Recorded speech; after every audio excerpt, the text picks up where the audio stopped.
keeping an eye on the market. Robinhood puts you in control of your money, all on one platform. You expect more from yourself. Expect more from your money. Get started today at Robinhood.com/yourmoney. Again, that's Robinhood.com/yourmoney. Your money, your move.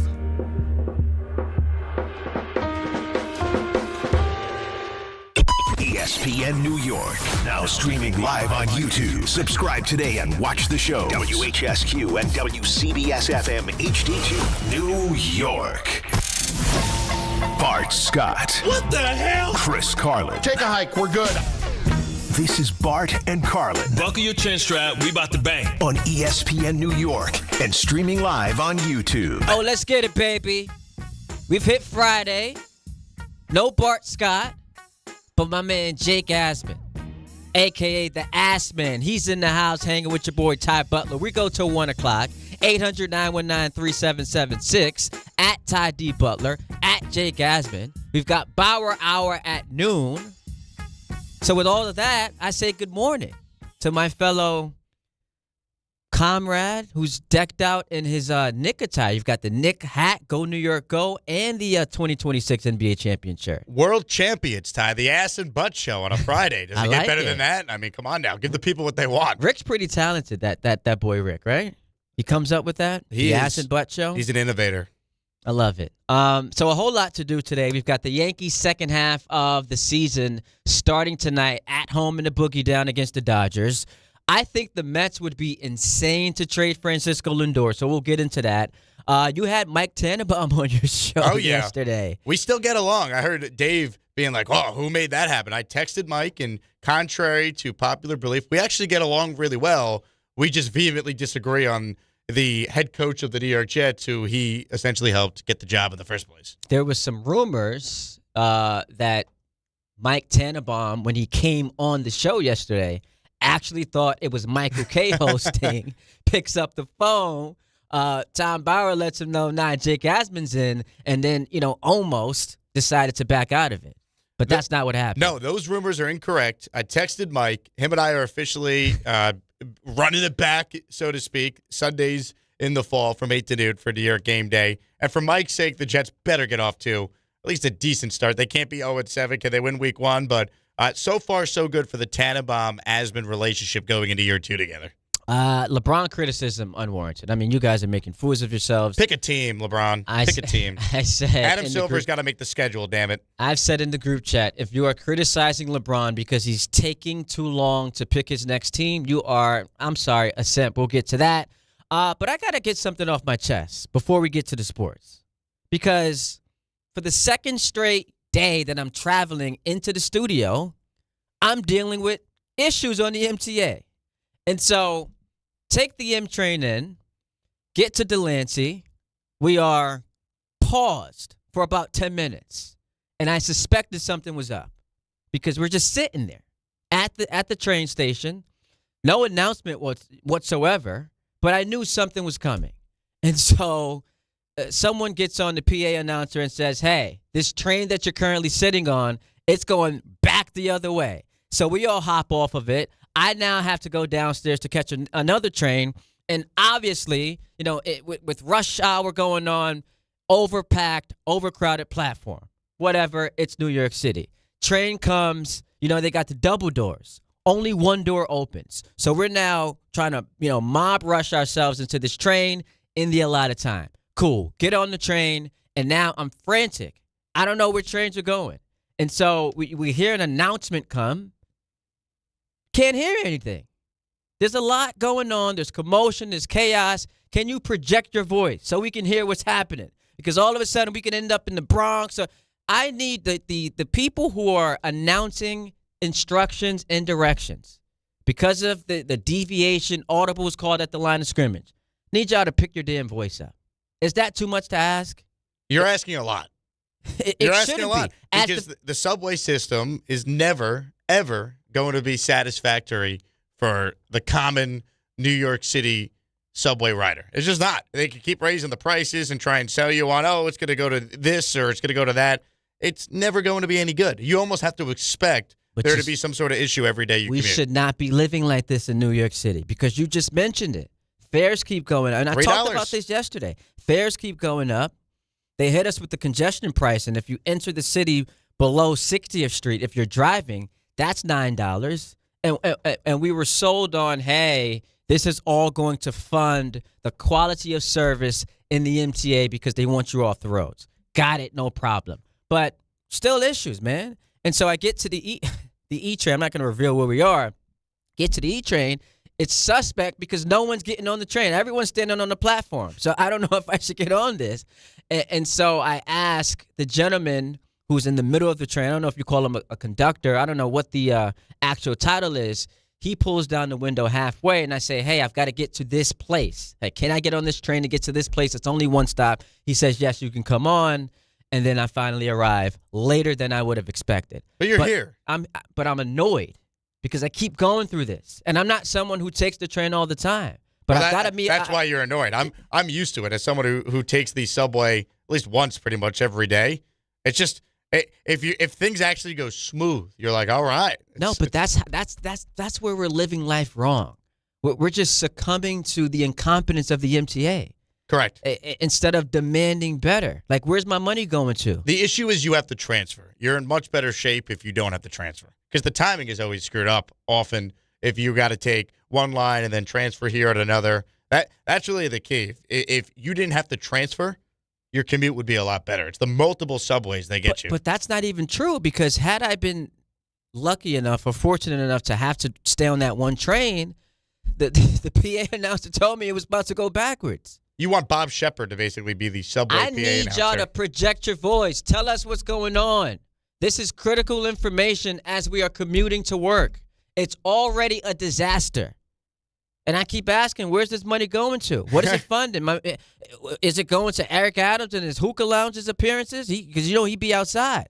I know he's not the mayor anymore, but it's just a disaster every single day. And I feel for the people They're calling you a tourist in the YouTube chat right now. I'm a tourist? Ty sounds like a New York City tourist. Nah, man, this is the problem. They want you to get used to it.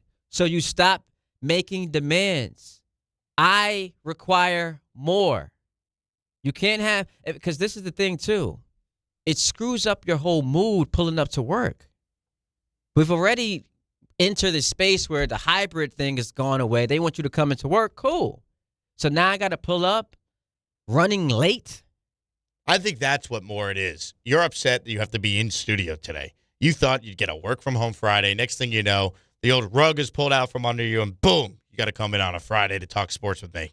No, I'm excited to do that. It's actually saved me, but I just had to get that off my chest. You feel a little better that you got it off? Yeah, MTA be better, y'all. And I actually have a conspiracy theory, by the way.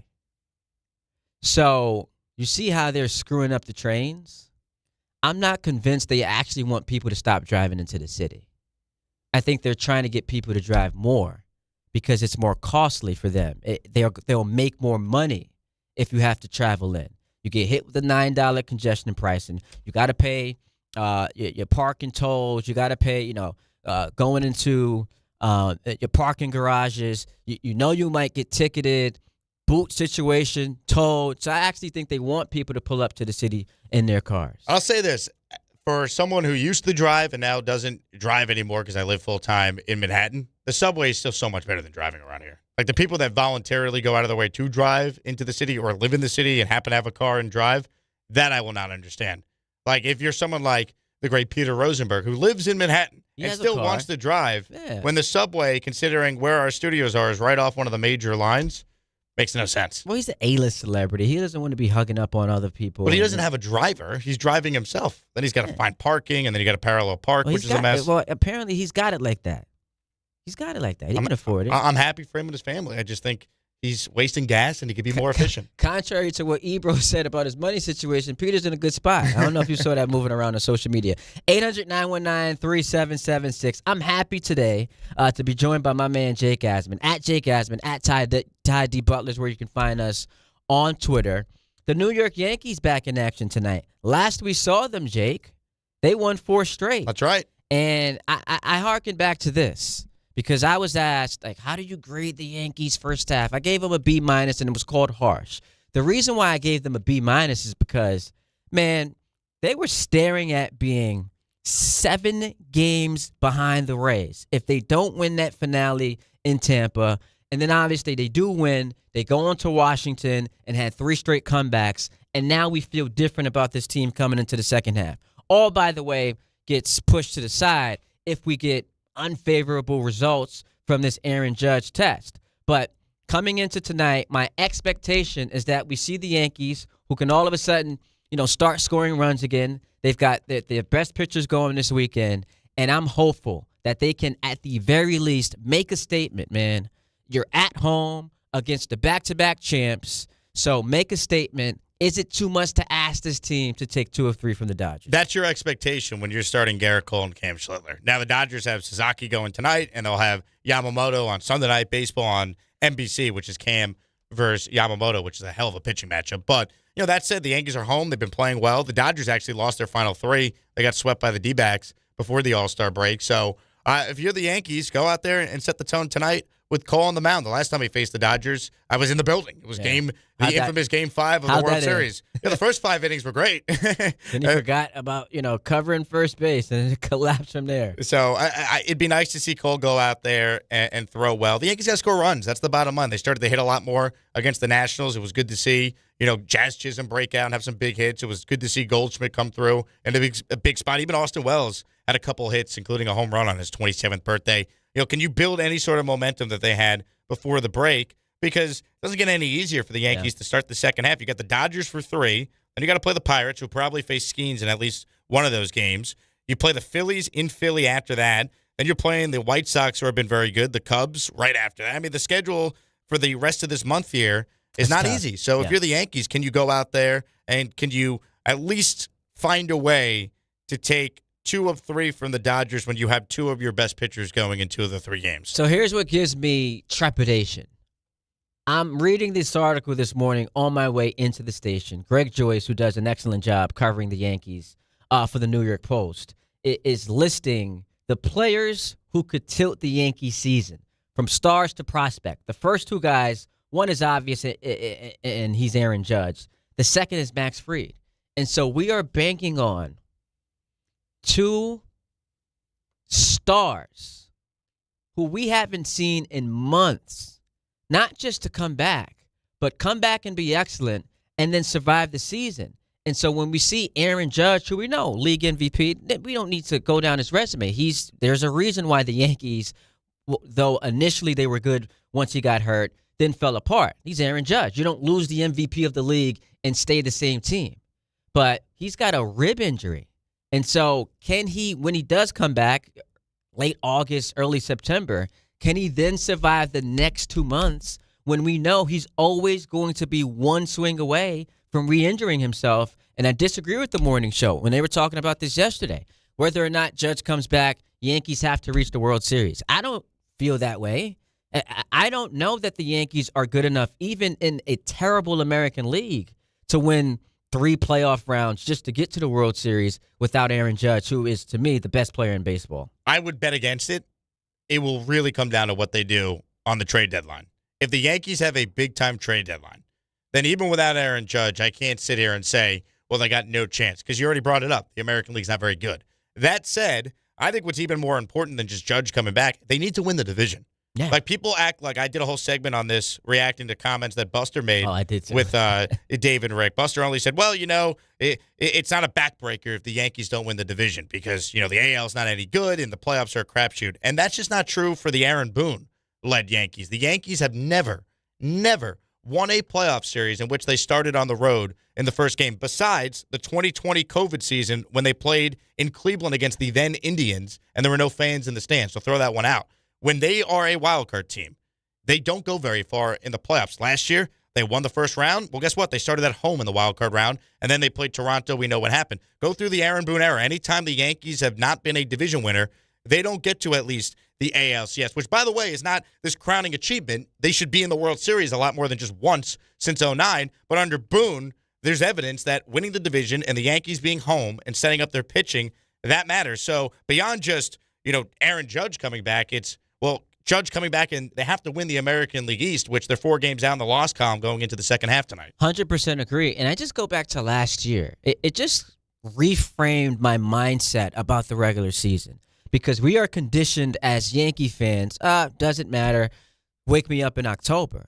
But then you go back to last year and what happened? This June swoon kept you from winning the division. And now, as you mentioned, you've got to play. I just don't want to have to play extra series. Like, things can go wrong when you got to play an extra series. Your rotation is not set up. And you can obviously, you're one tweak away from experiencing a significant injury. And so if they go into October, as we saw last year, having to play an extra series, and then you're on the road the rest of the way, I just don't feel great about that. And then you mentioned the health of Aaron Judge. And so now it's, Rodon, who obviously needs to come back, Fried. And if they are 100% healthy, I like their chances. But just sitting here today, anxiously waiting those test results, man, it's tough. Another guy who they mentioned in this article was Jazz Chisholm. And I thought, honestly, it was foolish. I saw Yankee fans on Twitter ripping Jazz. The lollipop thing just made no sense to me. This is a talented player, man. He was great for them last year. And now, is he the perfect player? Obviously not. But I think he does have a unique skill set, and he's an asset to this team that if they go on to accomplish what we are envisioning, he has to be a big part of it. A part of that. Aaron Boone has acknowledged it, and he knows he hasn't had a great season. Now, some of that can be the pressure of the impending contract. He put large expectations on himself. Well, that's the point, though, and that's what bothers myself and many Yankee fans. Jazz just talks. He runs his mouth. Last year, guaranteeing they're going to win the World Series. He runs his mouth and then doesn't deliver. He's batting .223 this year. He has not produced. So, yeah, it'd be nice if you get a big-time second half from him, but he's a streaky player. And that's why I wonder, I'll throw it back to you this way. If the Yankees could get Luis Ariz and then deal away Jazz Chisholm, would you do it? Because I would do it in a second. Yeah, but why are they making that trade? Because you're getting a proven contact hitter second baseman? Why would they make that trade? Why are you giving away Luis Ariz for Jazz Chisholm? Because of the financial ramifications? Or maybe you dish Chisholm to a different team and you're getting Ariz. But I just don't know that if Yankee fans are going to sit here and say he's a cancer, he's an impending free agent, he's not any good, he's hitting .223, what's his value on the market? Well, I don't think he has tremendous value on the market. He's a bat, and someone would take him off your hands. If you're also adding Ariz, who's going to significantly But I don't improve. think that trade. I don't think that trade works. I don't think it's a 1-for-1. I think you trade Jazz to a different team, and you're acquiring Luis Ariz. I mean, if that happens, then sure. But I just look at Jazz, and I feel like. Do you trust him in a big spot? You trust his focus, his decision making. It always feels like you could say that about a lot of guys on this team, right? But he's a free agent at the end of the year, so I'm not resigning him. I mean, listen, he had a great weekend against Washington, and again, he was excellent last season. And so I think that there has been, for some odd reason, a disproportionate amount of criticism doled in his direction on a team that is littered with guys with 600 OPS and batting averages in the 200s, whereas like. Volpe and Caballero and Dominguez. I think he puts it on himself, though. How does he put that on himself? When he says he's going to have a 50-50 year and he wants a 10-year, $350 million contract? How dare a guy set high expectations for himself? Are we really going to sit here and say that's the reason why the Yankees are struggling? That's not the only reason why. But that's no part of the reason why they're struggling. I disagree. If Jazz doesn't say that on Netflix on opening night, do we think this season is any different? He has come out over the last couple of years he's been a Yankees. Yes, I think he's having a better year. But you just said... I think he's putting pressure on himself by coming out and saying he's going to accomplish things that are unrealistic to begin with, and that he's not having a good year. But you also just said that he's been a talker. So now explain to me how, despite being a talker, he had a great season last year. I think you're overrating his season last year. He was awful in the playoffs for them. He went 30-30.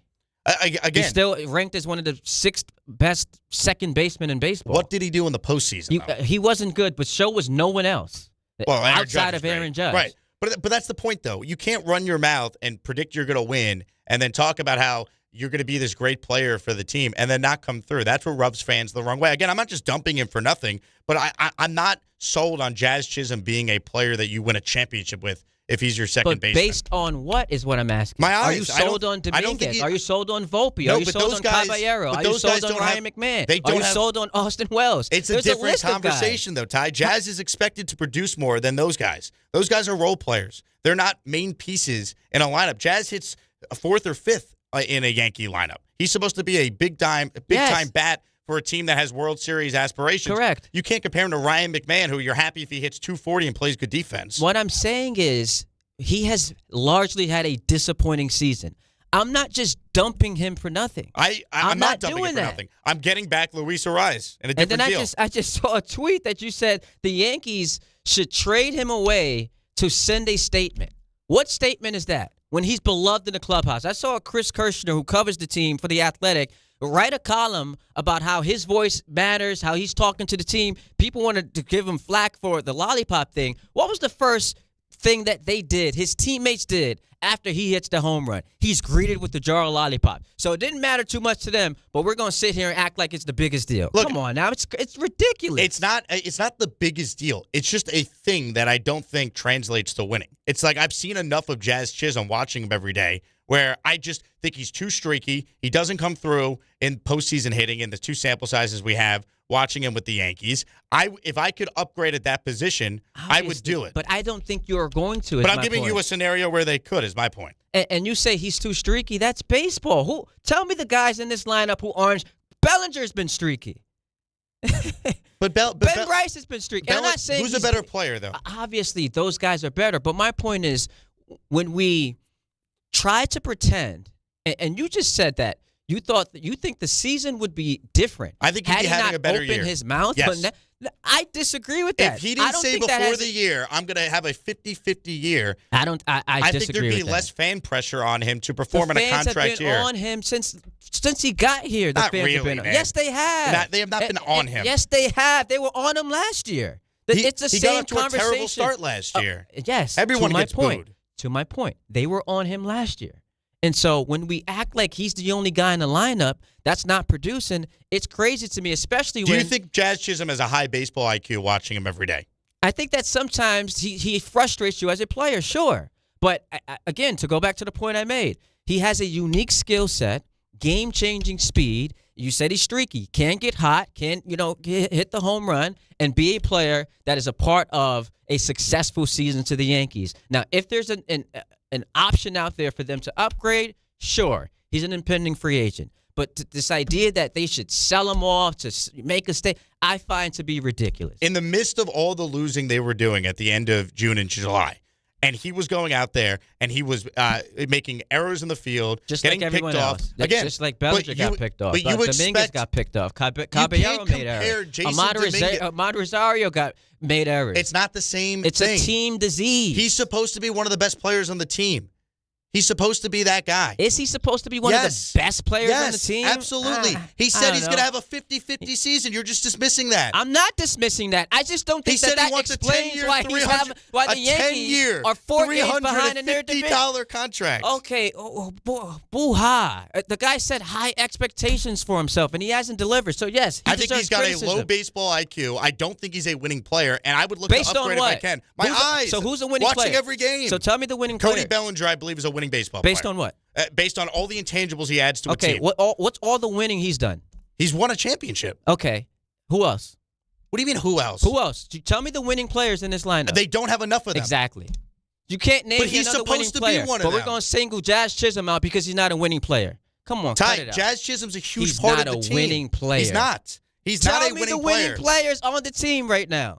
Right now, we're singling out Jazz Chisholm. A bunch of them are on the injured list. We've got a bunch of guys on this team who are not winning players, but y'all want to fix your lips to act like Jazz Chisholm is the single biggest reason why they've largely disappointed. You're putting words in my mouth. That's not what I'm doing. Well, we were having a conversation about the Yankees. I brought up the fact that if I can improve at second base by making a deal for Luis Arraez, I would have no problem flipping Jazz Chisholm. And I agreed with that. So that was the initial crux of this, and then you went on this rant as if I'm saying Jazz is terrible. That's not what I'm saying. I'm saying I expect more from him. Okay, you can't compare him to Jason Dominguez or other role players on the team. He's supposed to be one of the best players on the Yankees, and he has had a terrible season. Yes, I'm not disagreeing with that. All I'm saying is there's a disproportionate amount of criticism. And I think they do have some winning players. Who are the winning players? Cody Bellinger, I think, is a winning player. Okay, who else? Aaron Judge, I believe, is a winning player. Come on. Stanton in the playoffs, I believe, is a winning player.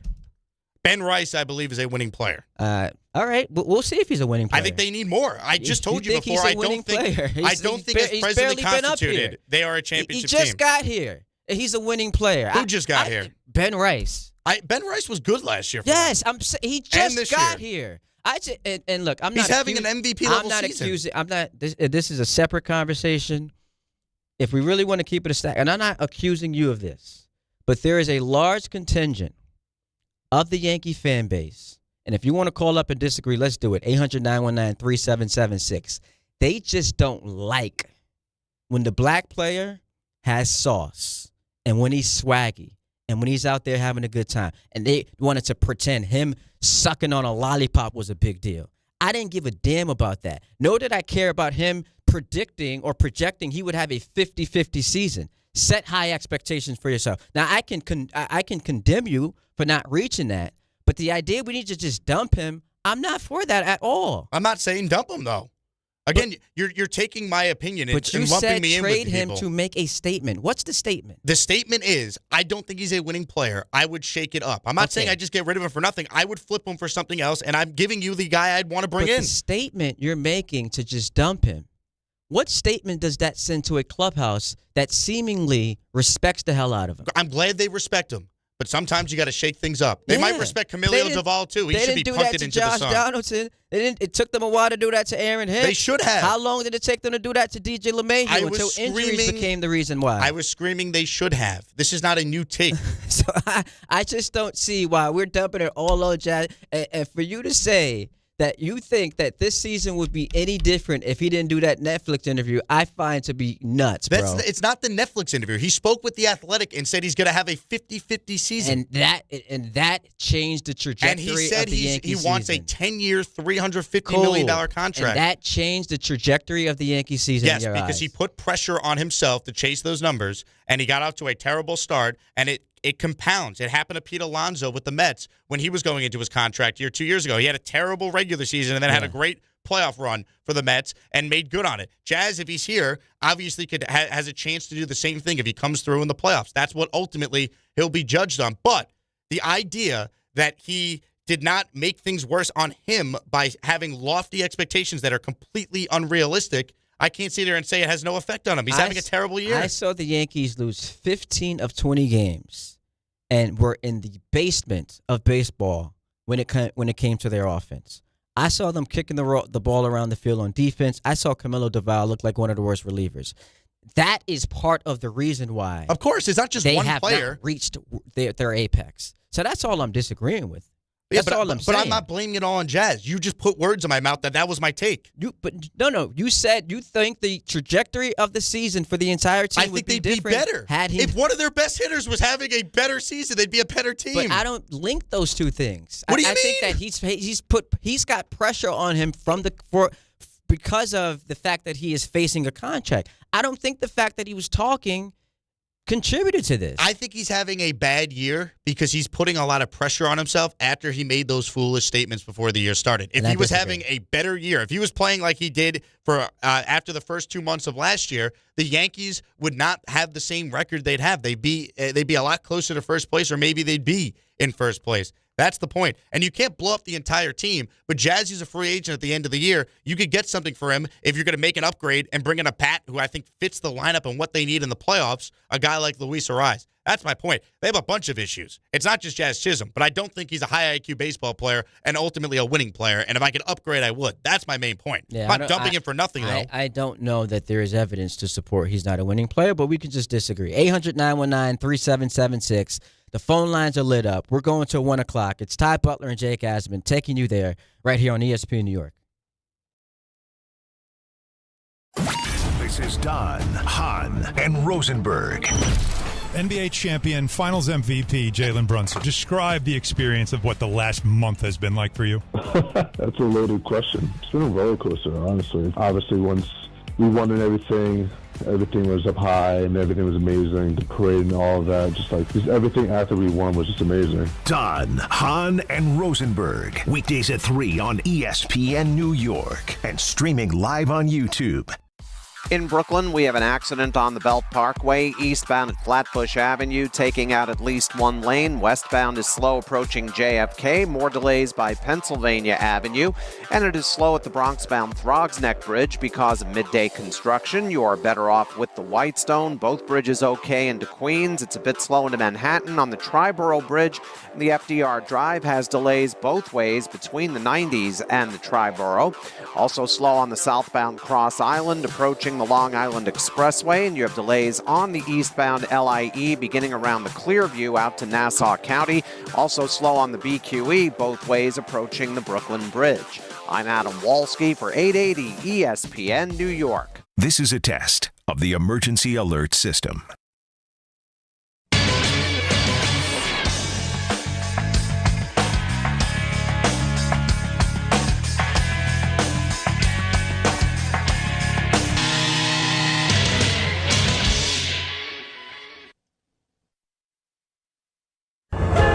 Wherever your day takes you, across New Jersey, into New York, or down to Philadelphia, New Jersey Transit gets you there.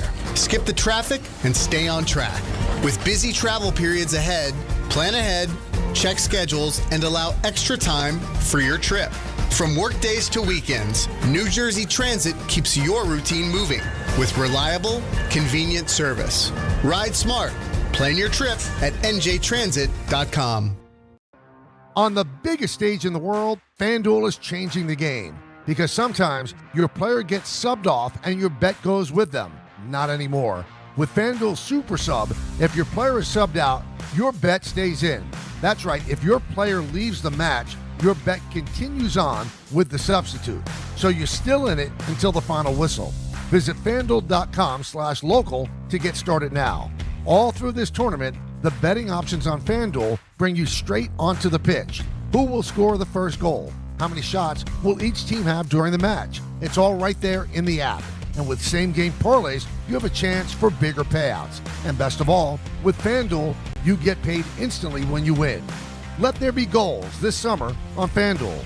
21 plus and physically present in New York. Start with a gambling problem? Call 1-877-8-HOPE-NY or text HOPE-NY 467-369. Calling hard seltzer lovers. Searching for the tastiest seltzer? Look no further. Neutral Vodka Seltzer is absolutely delicious. Made with real vodka and real juice, Neutral keeps it tasty with every sip. With flavors like peach, orange, strawberry, and pineapple, there's something for everyone. Neutral. Keep it tasty.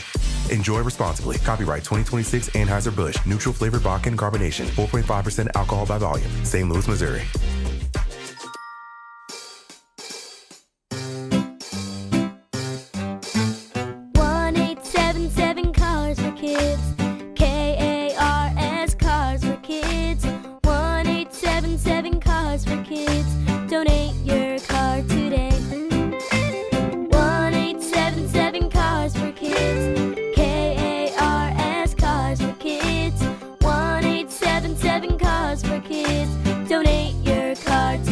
To get rid of that old car? Donate it to Cars for Kids. Call 877-CARS4KIDS to speak to a friendly live agent. Donation is super easy, and your car can be picked up as soon as tomorrow. Go to carsforkids.org now or call 877-CARS4KIDS to donate your car today. 1-877-CARS4KIDS. KARS Cars for Kids. 1-877-CARS4KIDS. Did you know you can donate real estate too? Go to carsforkids.org. That's cars with a K.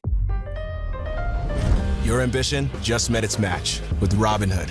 You play for the win, not just on game day, every day. Channel that drive into your money. Robinhood puts you in control, all on one platform. You expect more from yourself. Expect more from your money. Get started today at Robinhood.com/yourmoney. Again, that's Robinhood.com/yourmoney. Your money, your move.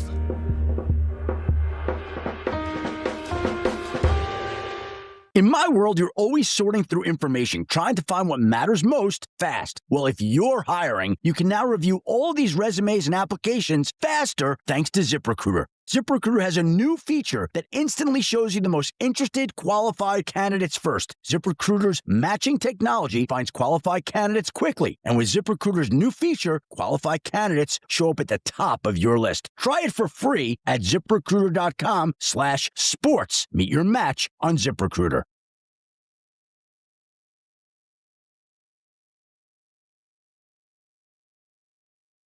We're here, baby. I like it. Little hip hop on this Friday morning. So Bauer, you ready for the Power Hour at noon? 90 minutes away? I don't want to hear any excuses, my man. You came with excuses this morning.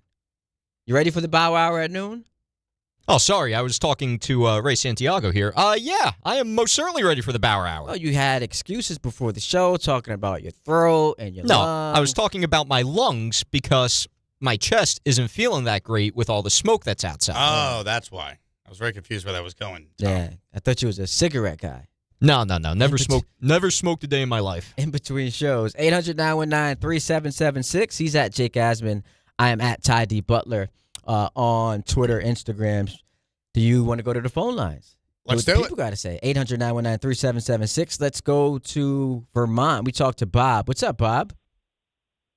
Hey, Jake, it's Ty. How you guys doing? Oh, we're doing great, man. Talk to us. What's going on? Jake, I agree with you. Cody Bellinger is a lot better than Juan Soto. I didn't say that, Bob. I said Cody Bellinger's a winning player. I think Cody Bellinger. I'm happy that we got rid of Juan Soto because we got a lot of good players compared to what the Mets got. That's what I'm saying. So, Jake. Yes, Bob.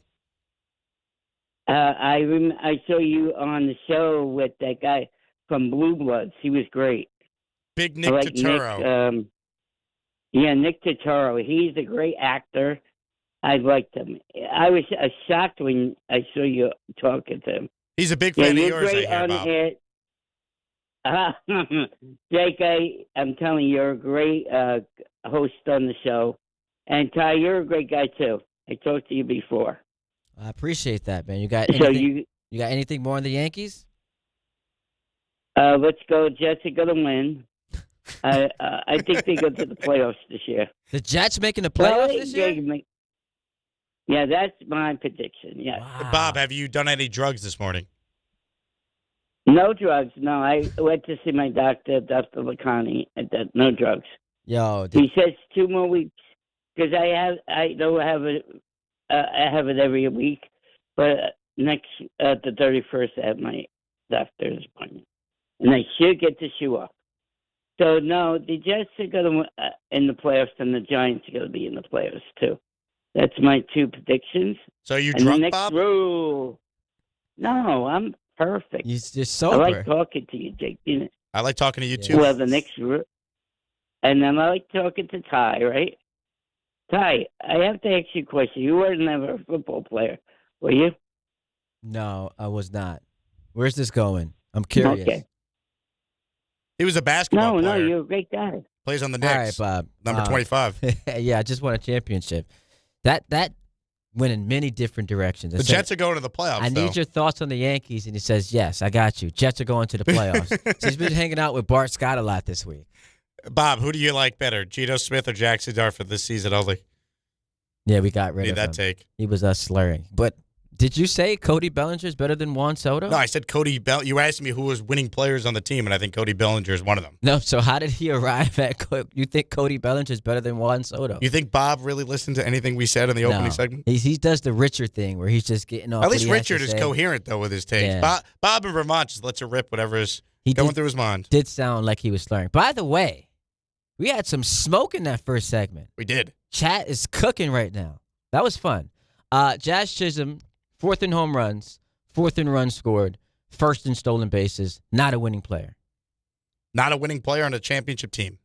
I want to upgrade. He was a starting infielder on a team that was in the World Series 2 years ago. Yeah, and they went through a weak American League. At the American League, still weak, by the way. Jazz Chisholm hit 182 in the playoffs that year. Yeah, Last year, 182. When you say he is not a winning player, what is it? Just based on IQ? His lack of focus, the big mistakes. I want someone who's less streaky, more puts the ball in play. But isn't baseball a sport of streaky? Sure, but there's guys out there who hit the ball a lot more frequently than Jazz does. Sure. I mean, you could say that about guys at a lot of positions the Yankees have. Again, he's not their only problem. And if they don't trade him, obviously I hope he has a great second half of the year. But we were just talking through the roster and some of the moves they need to make, right? You mentioned that Jazz was one of those players that, could define the second half in that story that you referenced. I don't disagree. Greg Joyce agreed with me. Right, and I don't disagree with Greg Joyce. I don't believe in Jazz Chisholm as a baseball player. And I don't think the Yankees are going to re-sign him. So if I could flip him for a different player that helps me and then find a way to get Luis Ariz, who I think should be the Yankees' number one target, that was my only point. All the other stuff, I'm not going to say that at all about Jazz. He's not their only problem. But the one thing I think I disagree with you the most, when he comes out before the year, and I looked up his exact quote, saying that he could have a 50 home run, 50 stolen base season, and said that he believed to have the potential to be a 10-WAR player, calling it a year in which he had a gut feeling something amazing was coming for him, after he said he wanted a 10-year, $350 million contract. I think when you talk like that and then you go out there and get off to an awful start, I think it compounds when the fans start getting on you and booing and you're losing in the month of June. I think it put a lot of pressure on him, and I think that's affected his overall season is my point. And I disagree. I think the pressure has come from just staring at what could be a big payday, where, again, metrics say he's one of the 6 best second basemen in baseball. I'm not pretending he's Jeff Kent. What I am saying is that with that skill set that I still find to be unique, he can be someone who is a difference maker for the Yankees should they, once again, go through an American League. Do you think that they does not re-sign him? appear to be dominant? No, of course not.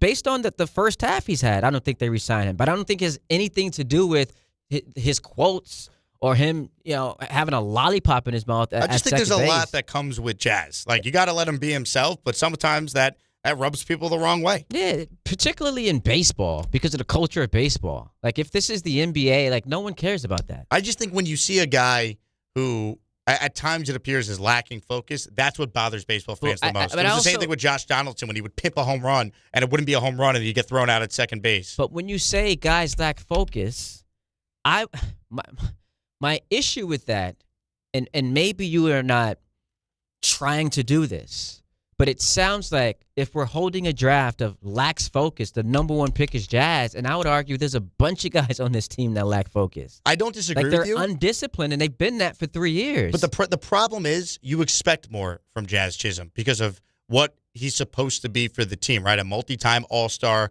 a guy But it doesn't sound like you expect more from him anymore. I think he should produce at a higher level. Because if you're saying he's not a winning player, why are your expectations still so high? Because these are the expectations he set for himself. Because he is. But you didn't buy into that. Well, you didn't think he was going to be a 50-50 guy. No, but I didn't think he'd be. What is he hitting right now? I didn't think he'd be batting 223 through the first 319 at-bats he's had this year. You're holding him to expectations that he set for himself. I'm that holding you him never to be bought better. Him into. I'm holding him to be better. He's age 28. He should be in his prime. He's in a contract year after he said he wants a 10-year deal. So I expected Jazz Chisholm to go out there and have a big season. The Yankees need him to have a big season. And I agree with that. 800-919-3776.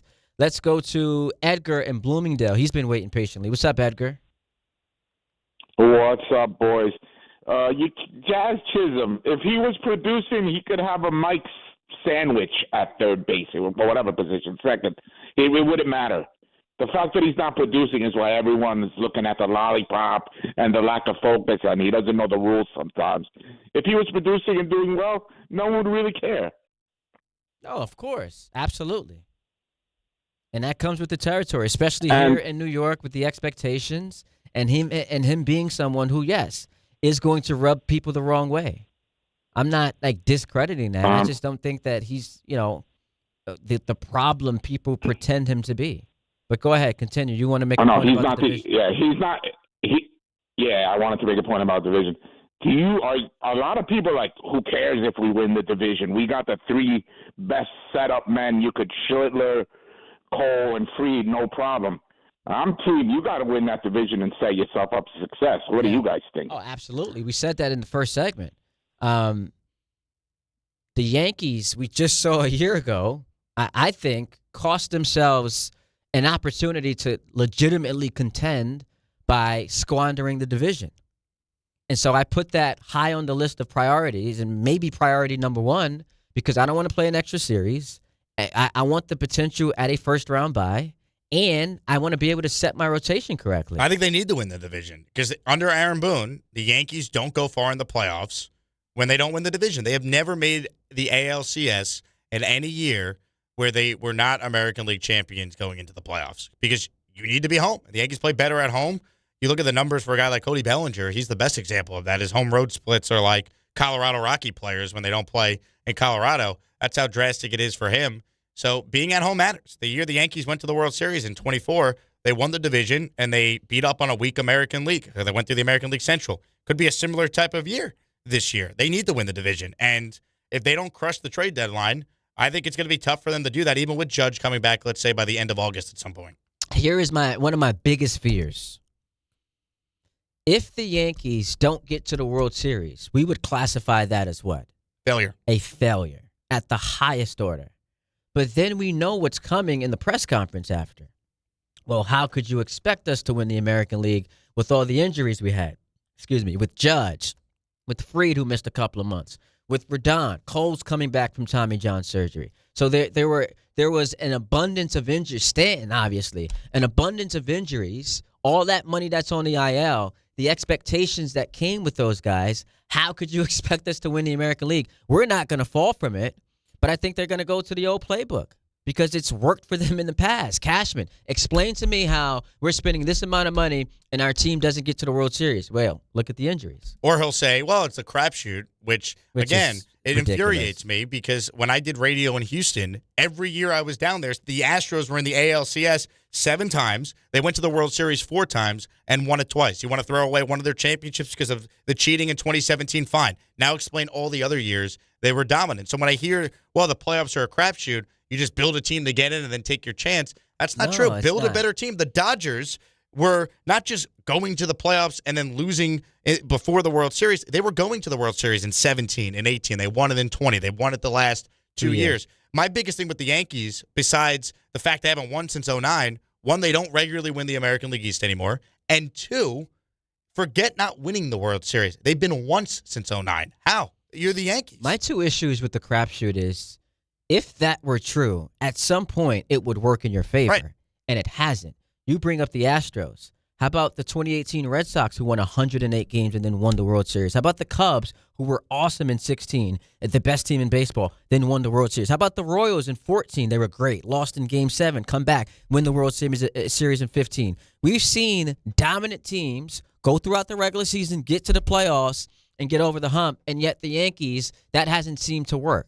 And so I've never bought into crapshoot. It's just a way to excuse how you, if you're Brian Cashman, have not been able to, in the last 17 years, build a championship team. They've been a good team to very good team. Which is not good enough. There's been very few years the Yankees have been the quote-unquote best team. And that used to be the standard. And now it's just, well, if we make the playoffs, we sell some chicken buckets in the postseason, it's a win. I think Hal Steinbrenner wants to win, but I don't think it's win at all costs. I think it's we want to be a playoff team and give ourselves a chance, but it's not we're going to do everything in our power and go above and beyond to make sure we're the quote-unquote best team. Yeah, because if you could make the argument above and beyond would include, hey, Brian Cashman, you're no longer good enough to do this job. Or Aaron Boone. Yeah. You've been here for 9 years. You haven't won. We're going to try and switch it up and do something else. But again, my biggest fear is they don't win this year. Oh, the injuries. How could we overcome that? 800-919-3776. I see people want to talk Jets. Someone on the line disagrees with me about Jazz Chisholm. We'll get to you on the other side of the break. It's Ty Butler and Jake Asman going until 1 o'clock right here on ESPN New York. Hey, Yankees fans, come out to Yankee Stadium on Monday, July 20th, when the Yankees host the Pittsburgh Pirates, and be ready to receive a traditional Yankees giveaway. It's Yankees T-shirt night, presented by Sato. The first 15,000 guests will receive a Yankees T-shirt. For tickets, log on to Yankees.com/tickets. Again, don't miss the Yankees and Pirates for Yankees T-shirt night presented by Sato on Monday, July 20th. Visit Yankees.com/tickets today. If you're heading into summer without a medical emergency kit, you're taking a risk most people don't think about until it's too late. Summer colds linger and can turn into sinus infections that last for weeks. Getting sick right now before vacation can derail everything. And when you're traveling, finding a doctor and pharmacy is stressful. That's why I ordered a medical emergency kit. It's like having urgent care and a pharmacy right at home. It includes essential prescriptions like amoxicillin and generic Z-Pak to treat a wide range of common and serious illnesses. So if you wake up sick at home or on the road, you already have what you need. No waiting for your doctor, no hours at urgent care, no pharmacy lines, no copays. Just match your symptoms to the right prescription in your guidebook or call their telemedicine doctor standing by. Start on your meds sooner and feel better faster. Every home needs at least one medical emergency kit. Order yours online in minutes and it's shipped to your door. And save $45 with my promo code 880 at urgentcarekit.com/880. That's promo code 880 at urgentcarekit.com/880. Drip Drop is doctor-developed, proven fast hydration that helps your body and mind work better. Trusted by firefighters, medical professionals, and over 90% of top college and pro sports teams. Drip Drop is engineered to hydrate faster and more effectively than water alone, with 3 times the electrolytes of leading sports drinks. Stock up now at dripdrop.com and use promo code RADIO20 for 20% off your first order. That's dripdrop.com, promo code RADIO20. Progressive knows that boat days can come with unexpected problems. It's been a tough Saturday on the lake. I ordered swim trunks in this orange cream color, but it's actually more orange auburn. Oh, and it's swimwear. I probably can't even return these. If a real problem comes along, your boat's protected 24/7 with Progressive, so you can keep worrying about boater problems. Progressive Casualty Insurance Company and Affiliates, not available in D.C. Congratulations, New York. The Knicks did it. Through battle after battle, they dominated to become this year's NBA champions. Day in and day out, the hard work paid off, and you were there every step of the way. Enjoy the crown. Own it, because this year is your year. A part of your legacy that will never be forgotten. So celebrate this moment, show your pride, and shop the largest selection of official NBA gear at NBAstore.com. A Fanatics experience. Wow. I love this song.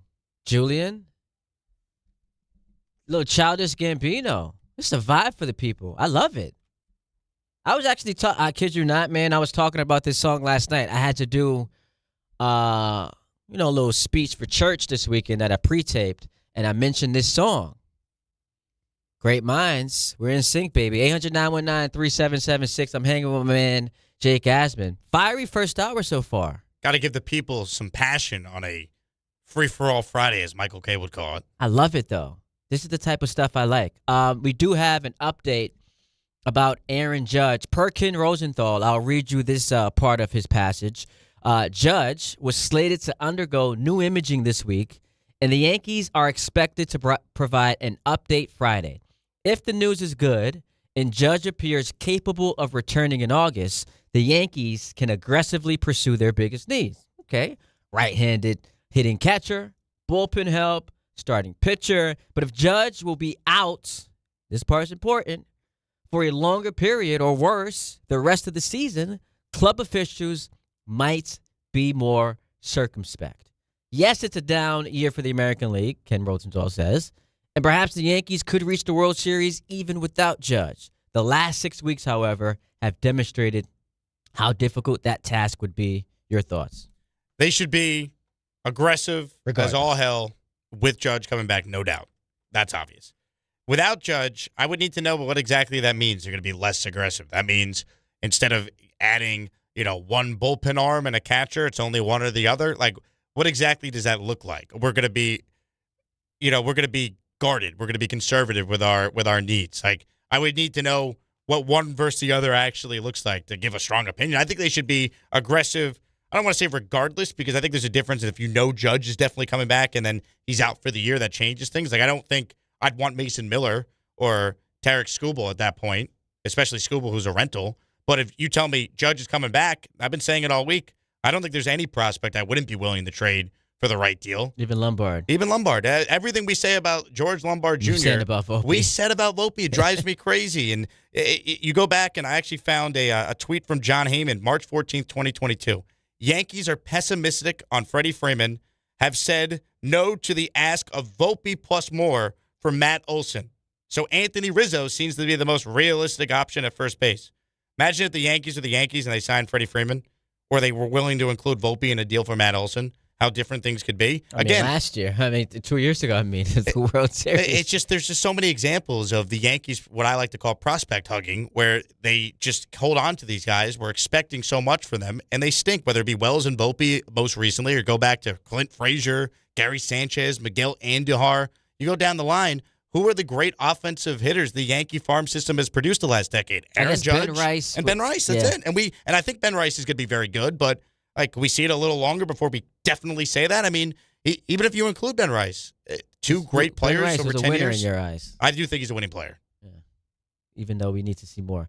So I kind of agree with you, but I'm going to take you a step further. I think regardless, they should be aggressive at the deadline. Even for rental players, though. I've been told by this organization the playoffs are a crapshoot. And so, yes, obviously it is a significant blow if you lose Aaron Judge. All-time great player. We know his resume. But if the playoffs are indeed a crapshoot, why aren't you pushing all your chips in? Well, without him, it's even more of a crapshoot, they would tell you. But it's a weak American League. Agreed. But can you win it without Aaron Judge? That's what they're deciding. And by the way, this isn't just a Yankee conversation. I feel that same way about the Red Sox. I don't want to hear about being sellers at the deadline. I know they had an awful, first part of the season before they got hot. But as long as you are within striking distance, you should be all in. If the American League is as bad as everyone believes it to be, and we see it on full display, these big market teams, if you feel like you have a chance at making the playoffs, you should be all in to make a move. And that includes the Yankees, in my eyes, with or without Aaron Judge. That's not dismissing his greatness. He is already a Hall of Famer. He is already one of the best players I've ever seen.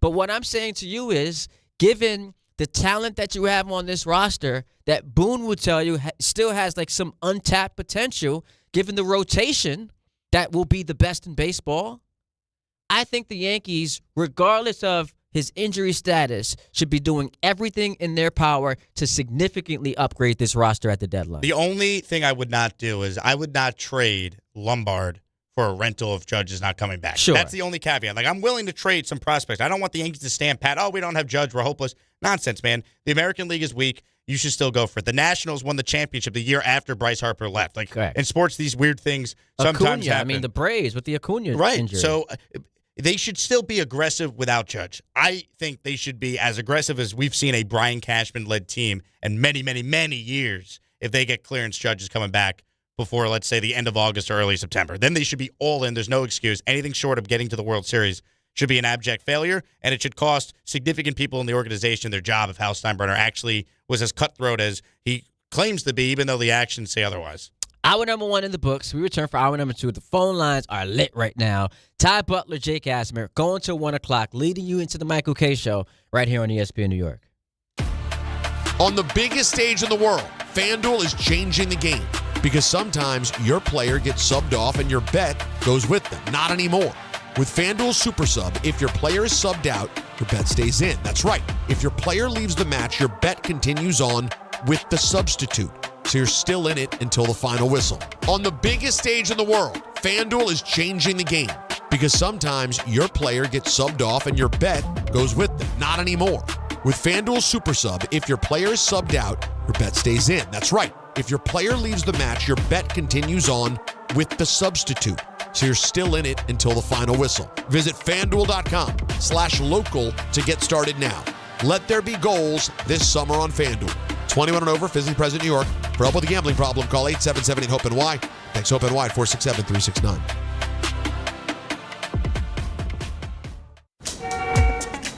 There are a million reasons to love New York. Making your budget stretch isn't one of them. According to an independent study, Amazon prices average 14% lower than other retailers. Get food, fashion, furniture, and more shipped straight to your building. That's how Prime members have saved over $2 billion on grocery and household items. Learn more at aboutamazon.com. ESPN New York is your home for the world champion New York Knicks. WHSQ and WCBS-FM HD2, New York. 1877 Cars for Kids. KARS Cars for Kids. 1877 Cars for Kids. Donate your car today. Call 877-CARS for Kids to reach a friendly live agent. Donation is super easy, and your car can be picked up as soon as tomorrow. Call us now or go to carsforkids.org. 7 Cars for Kids. Donate your car today. Did you know you can donate real estate too? In this business, time matters. You're always looking for ways to be more efficient and stay ahead. We all have our own time-saving hacks. But if you're a business owner, how can you save time hiring? The answer? ZipRecruiter. ZipRecruiter has a new feature that shows you the most interested qualified candidates first. Save time and meet great candidates sooner with ZipRecruiter. 4 out of 5 employers who post on ZipRecruiter get a quality candidate within the first day. Try it for free at ZipRecruiter.com/sports. That's ZipRecruiter.com/sports. Meet your match on ZipRecruiter. Your ambition just met its match with Robinhood. You push yourself in everything you do, scanning headlines for insights, keeping an eye on the market. Robinhood puts you in control of your money, all on one platform. You expect more from yourself. Expect more from your money. Get started today at Robinhood.com/yourmoney. Again, that's Robinhood.com/yourmoney. Your money, your move.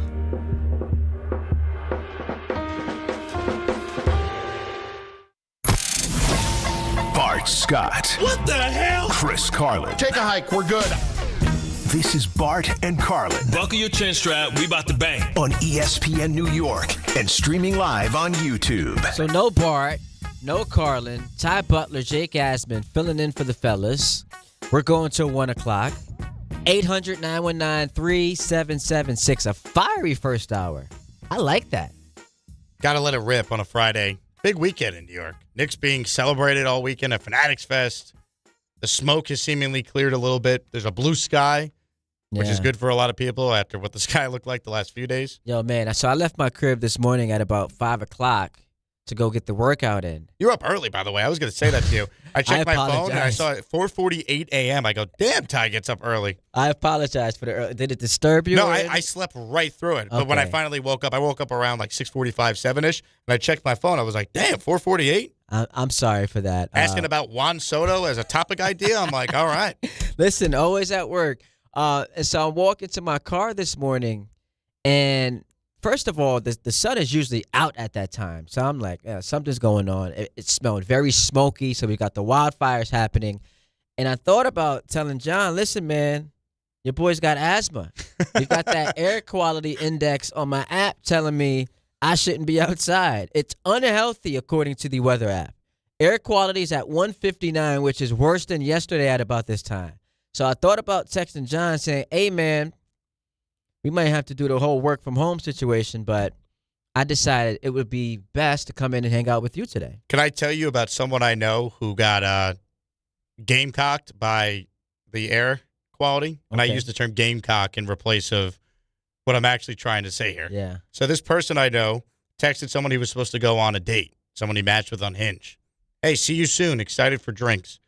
And this person responded, hey, so-and-so, I'm not sure if you saw, but the air quality is super bad tonight, and I don't think it's a good idea to go outside.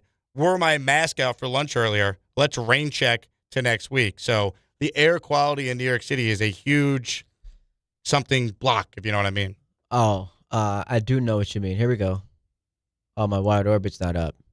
All of it. Here we go. You walk in like you're the of the walk, and all of a sudden you're very fond of that phrase. Well, that's a great phrase. You're a Jets. You know, we used to say Chris Browning.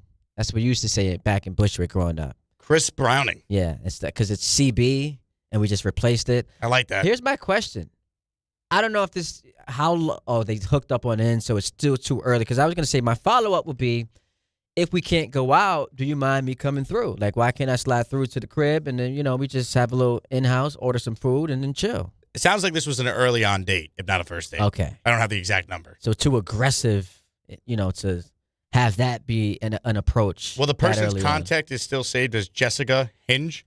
So that's kind of it tells you. That's a sign that they're pretty early on in the dating here. Now, look, I'm not familiar with these dating apps. I've been off the market for a minute. Is Hinge the most popular of them all? It sounds like Hinge is probably number one. So you say sounds like because you don't want to come across as someone who is on Hinge.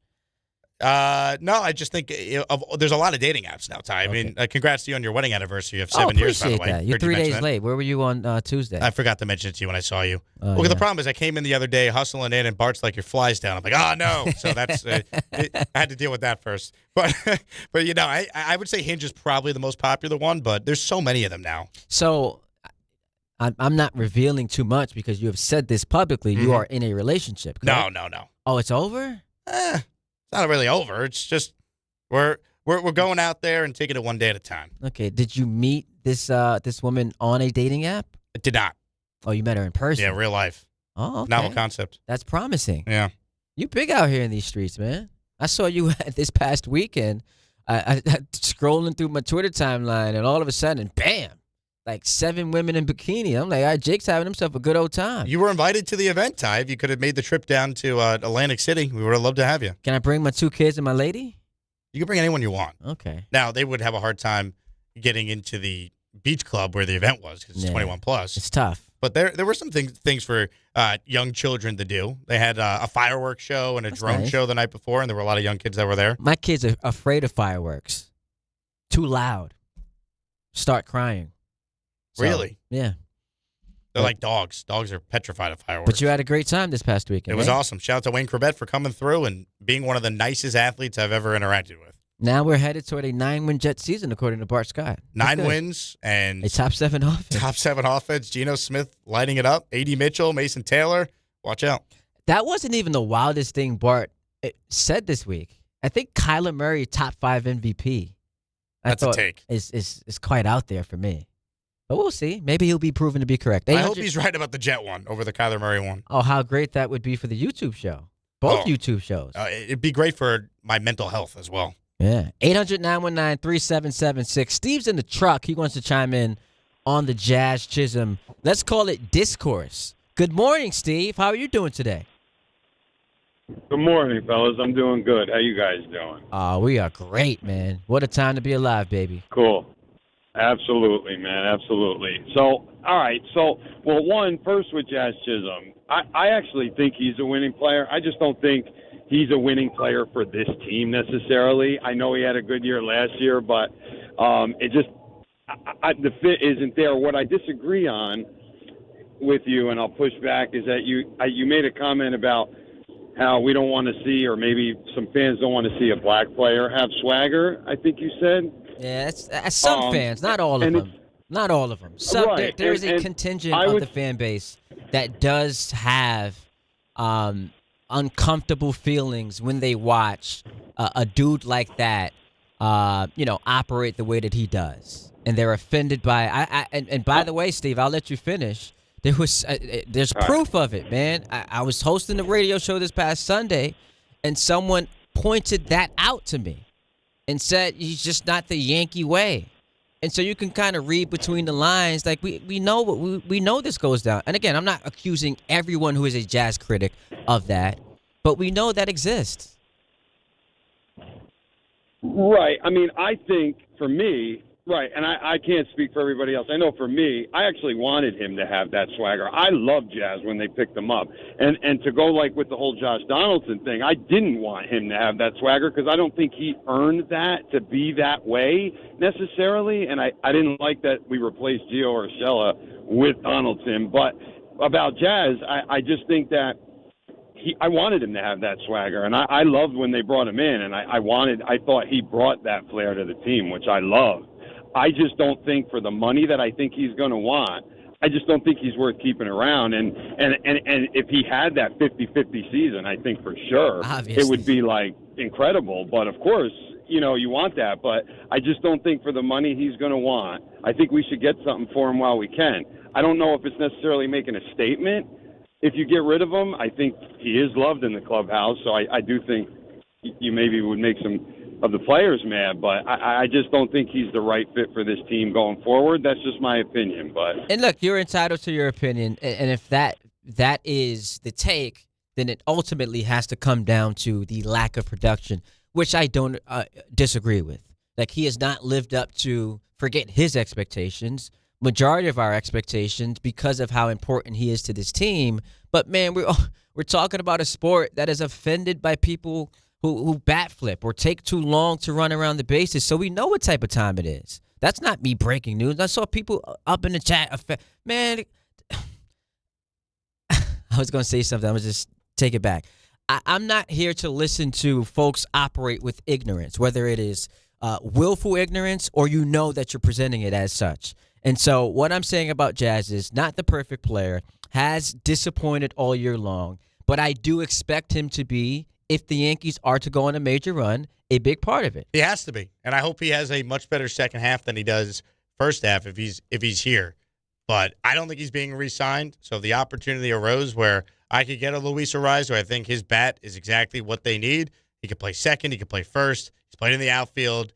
I would look to add him. But if that means I got to flip Jazz in a different deal, I'm okay with that. I think sometimes you got to shake things up. The year the Red Sox won the World Series, they traded Nomar Garciaparra, who was a forever Red Sox. So if he could be traded, then they could find a way to make a deadline move in 2004 and still win a championship that year. Jazz Chisholm has been a Yankee for Red 2 Sox years to be traded. fans reacted, by the way, Right. after that trade? It would be a lot different from Yankee fans, but that's just my point. Like, anyone could be traded if it makes sense. It made sense for Boston to do it, and they don't regret it. And I'm not saying he's this untouchable asset. I am operating from the mindset that he will be on the team post-trade deadline because I don't know that there's a suitor out there for him. I don't know that exists at the moment. But if they can upgrade, obviously you would sign up for it. Let's go to Pete. He's hanging in Staten Island and wants to chime in on the conversation. What's up, Pete? How you doing, guys? What's up, Pete? All right, so let's talk Chaz. Can you hear me? We hear you, Pete. Go ahead. Hello? All right. Yes, we got you. So everyone's saying Chaz is having a bad year. He's got 13 home runs and 26 stolen bases. So if he's 26 home runs and 40 stolen bases as the second baseman, that's a bad year. I'll take that all day from second base. Leave him right there. Let's see what negotiating happens next year. Remember, we do have an unbelievable player that could come and play in the infield. Where I want to go is the Machado, Mason, Miller trade. Now, you gotta take back on that trade. You give up whatever prospects. If you're going to go all in, right, you give back, but they got to take McMahon because that's $16 million. Machado makes what? $32 million a year. He's got 7 years left. Miller is on a 1-year rental for $4 million. You move him to the closer. Now we move our closer to the 8th inning. That team could beat the Dodgers if we're going to go all in. Yeah, I don't see the Yankees having that type of a deadline. Nah, look, we appreciate the phone call, Pete.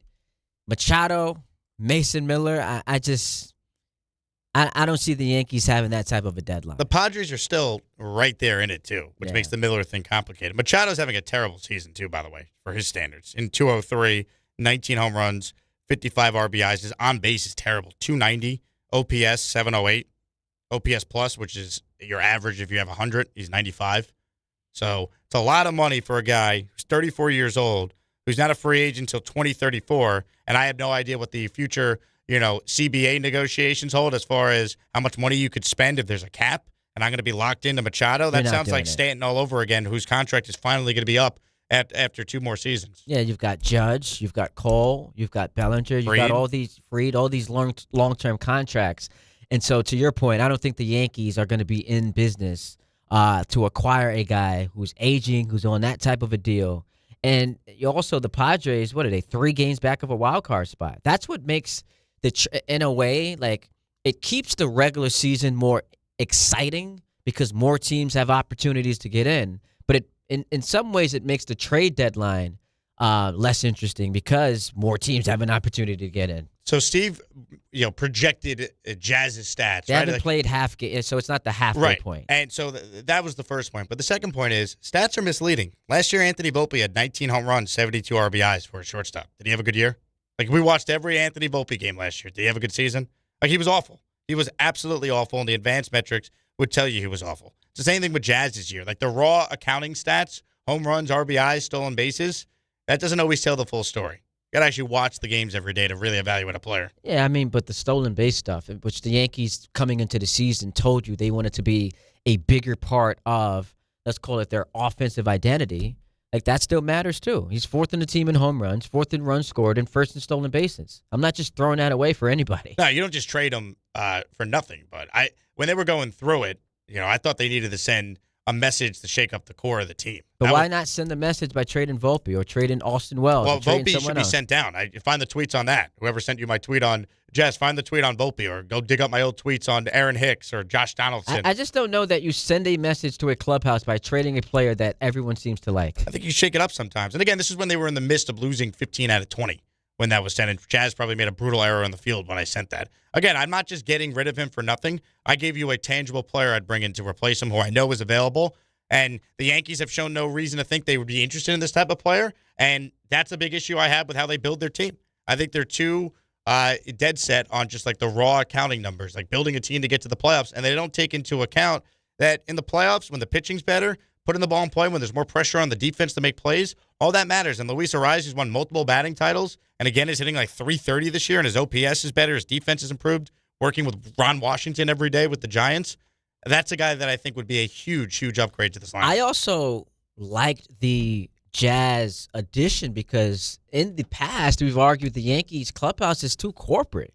They're boring. Like, they need someone in there with some juice, which I guess explained the Josh Donaldson horrifying experience. But he adds that. And again, like an hour and 16 minutes into the show, if people are just jumping in, I'm not making the case for him being some perfect player who the Yankees should give. What was it, 10 years? What did he say, $300 million? 350. 350. That's not what I'm doing here.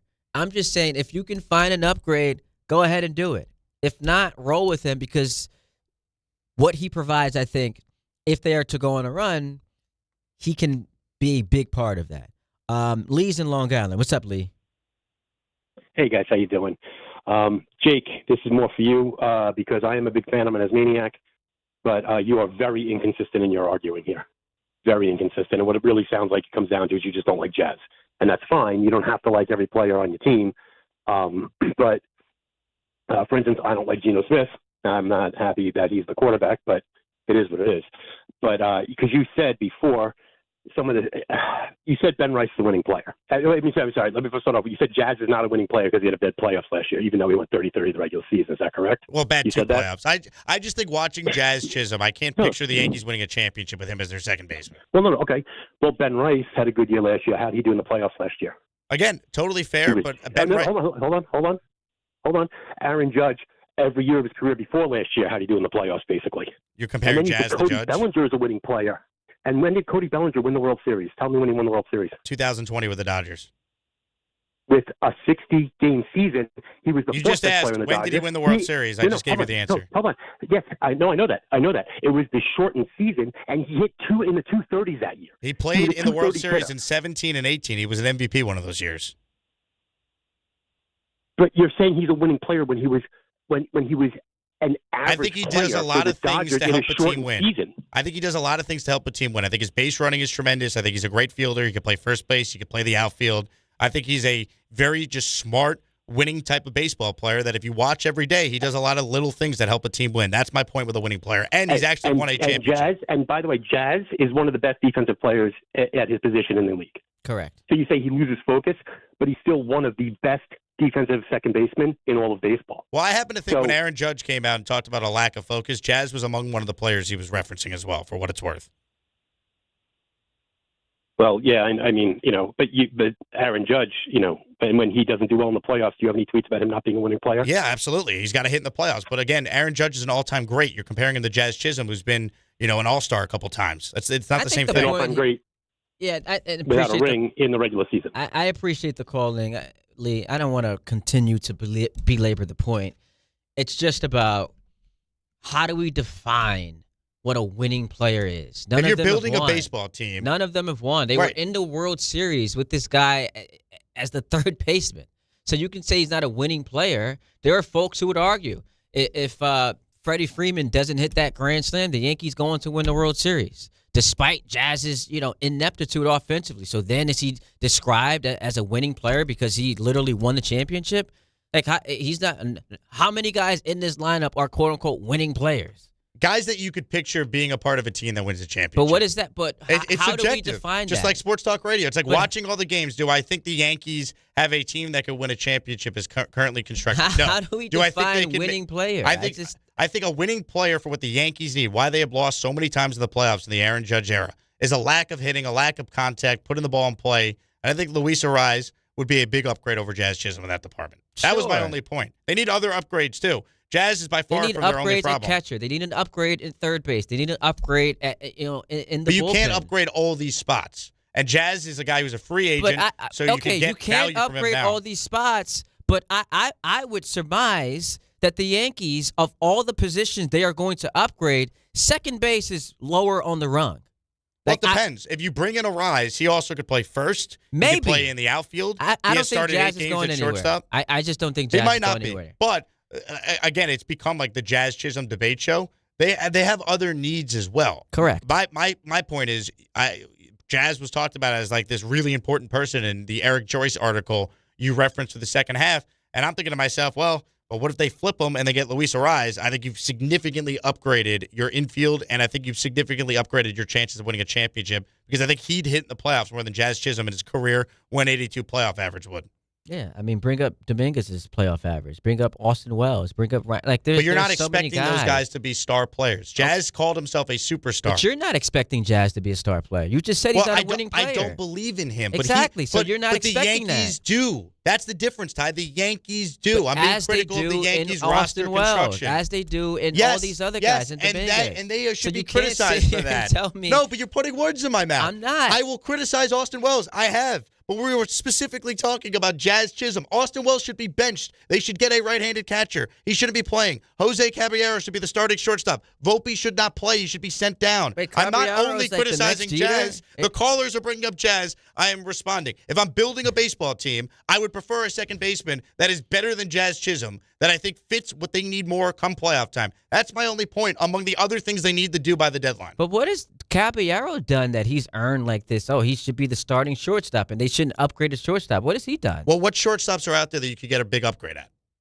That's my point. It's not a great market, but Luis Arraez is available. I could get him. He's there for the taking. That's my whole point. You can't make a trade for every position at the deadline. It's not realistic. Obviously. But I'm okay with Caballero as the shortstop, assuming Judge comes back and eventually they get Stanton and you have Rice in your lineup and you get a right-handed hitted catcher and you have Cody Bellinger. 1 through 9 can't be all-star players. Caballero, if he's your 8 or 9 hitter, come Who playoff also was time, making errors? Like, did you crush him for that? he is a much better shortstop than Anthony Volpe.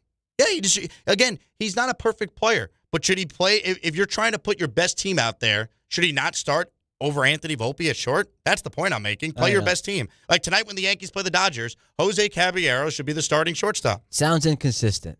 How? It just does. Like you're holding him to expectations that you don't even have yourself. He said it. He said he was going to do this, have a 50-50 year. He's having a terrible year. If you don't have the expectations yourself. You're saying he's supposed to be a great player. You don't think he's supposed to be a great player. That's my point, So why are you asking him to be a great player when you're not expecting him to do that? I'm asking the Yankees to move on from him because I think they're wrong in their assessment of him, and I think Jazz is incorrect in the assessment of himself. That's my opinion. But the expectations are that he's a lot better than what he's giving you this year. Of course, a lot better. And while I don't expect him to be a 50-50 player, Ty, I expect him to be a lot better than the guy we got for the first half of the year where he was terrible. That's the difference. 4th in home runs, 4th in runs scored. Ken is in New Jersey. What's up, Ken? Hello? What's up, Ken? Hello? Hey. Hey, how are you? I agree with your statement about the Yankees and Jazz. I really feel you could tell when the callers call and they complain about him because they always saying he's not the Yankee, right? Because he don't look like a Yankee player. He's African American. He's sassy and everything. His red, the braids. A lot of people don't like that for whatever reason. And I agree with you. I totally agree with you. Yeah, I mean, it just like we know it's not. And I appreciate the call, Ken. It's not the entire base of critics, but it's built into it. Like some folks just have that as an opinion because of what they've seen, and I'm not afraid to mention it. That's just what it is. Like I am always going to be someone who operates with candor. I'm not going to skirt. I'm not going to circumvent what I want to say. And if people criticize me, if people don't agree with me, that's fine. I don't think most Yankee fans are criticizing Jazz because he's black. I didn't say most. I never used the word most. I'm just saying. I don't there think is a it's the segment most... of the base. Sure. I said there's a segment. So I didn't say most. I'm not saying you did. I'm just saying I don't think that is the reason why he's facing a ton of criticism. You want to say that's part of it? Sure. I mean, I can't see the heart of all these people that are critical of Jazz Chisholm, but I do know that people criticize Josh Donaldson the same way they criticize Jazz Chisholm, and he's a white player. So I don't think it's a race thing. I think it's a roster construction criticism of, hey, we tried it. It's not working. Can we improve? We're not going to re-sign him anyway. You said earlier you don't think the Yankees are going to re-sign him. So my point is, well, can we flip him for something and then get Luis Arraez and try and build a better team for the second half of the year?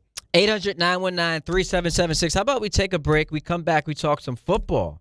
I was listening to the morning show, Dave Rothenberg, Rick DiPietro, discussing what a successful season looks like for the New York Giants. So I'm curious to get your thoughts on that. I have mine. And so we do that. We come back, take a break, talk some football as we go to 1 o'clock right here on ESPN New York and, of course, the ESPN New York app. The World's Game at BetMGM is here. Bet on the soccer showdowns with 2-up early payouts so that if you're up 2, BetMGM will pay you. That's right. Place a pregame, straight match result bet on any tournament game. If at any point your team is up by 2 goals, you'll instantly win your bet. Then enjoy BetMGM's same-game parlays, daily promotions, player props, and so much more for the World's Game. Don't miss your shot at an early win with 2-up early payout to get paid out if at any point your team is up by 2 goals, regardless of the final outcome of the match. Make it a tournament to remember with BetMGM. BetMGM and GameSense remind you to play responsibly. Gambling problem? Call 877-8-HOPE-NY or text HOPE-NY 467-369. See BetMGM.com for terms. 21 plus years of age to wager and physically present in New York only. New and existing customer offer. Subject to eligibility requirements. Additional terms and restrictions may apply. If you've been injured on a construction site, then you need a lawyer who knows New York's unique labor laws. At the Parisman Firm, they have decades of experience handling construction accident cases and a proven track record of delivering huge results. Their team has already recovered nearly $1 billion for hardworking New Yorkers. From scaffold accidents to slip and falls and equipment failures, they've got your back. Call the Parisman Firm now at 718-WORKERS. That's right, 718-WORKERS, because your case is their cause. Get the justice you deserve today. Calling hard seltzer lovers. Searching for the tastiest seltzer? Look no further. Neutral Vodka Seltzer is absolutely delicious. Made with real vodka and real juice, Neutral keeps it tasty with every sip. With flavors like peach, orange, strawberry, and pineapple, there's something for everyone. Neutral. Keep it tasty. Enjoy responsibly. Copyright 2026 Anheuser-Busch. Neutral flavored vodka and carbonation. 4.5% alcohol by volume. St. Louis, Missouri. Hi, this is Don LaGreca. Just like the New Jersey Devils bring intensity on the ice, Viking Pest Control brings the same level of protection to your home. And I know because I use Viking at my own place. The season may be over, but pests are always in play. So it's time to lock in your off-season defense. As the pest control provider and proud partner of the Devils, Viking delivers 45 years of trusted experience to keep ants, cockroaches, stinging insects, rodents, mosquitoes, and more out of your zone. And when you bundle pest control mosquito services, you score big savings. One call, one company, total peace of mind. Visit VikingPest.com. Protecting your home inside and out. At City Harvest, we believe no New Yorker has to go hungry. With your help, we're on the road 365 days a year, rescuing over 77 million pounds of nutritious food and delivering it free to millions of New Yorkers, transforming surplus food into sustenance, sustainability, and smiles, rallying thousands of New Yorkers to power a network of nourishment across our city. One day, one meal, and one New Yorker at a time. That's how we feed good. Donate at cityharvest.org. In a world parched for excitement, one drink will emerge. Twisted Tea, the refreshing thrill ride of flavor. Recreating its classic role as the hard iced tea that goes down smooth. Twisted Tea doesn't just taste like real iced tea, it's made with real brewed tea and a 5% kick of alcohol. Taste the adventure with Twisted Tea Hard Iced Tea. Keep it twisted. Twisted Tea Brewing Company, Cincinnati, Ohio. Please drink responsibly. Kenny here to tell you about the Fruity Rainbow 5-Hour Energy Shots. It's a fruity candy flavor explosion. A zero-sugar treat that's Sweet Tooth approved. These can take care of my candy cravings and provides a tasty caffeine kick without all the sugar. Get candy-flavored chaos with Fruity Rainbow 5-Hour Energy Shots. Available online at 5hourenergy.com or Amazon.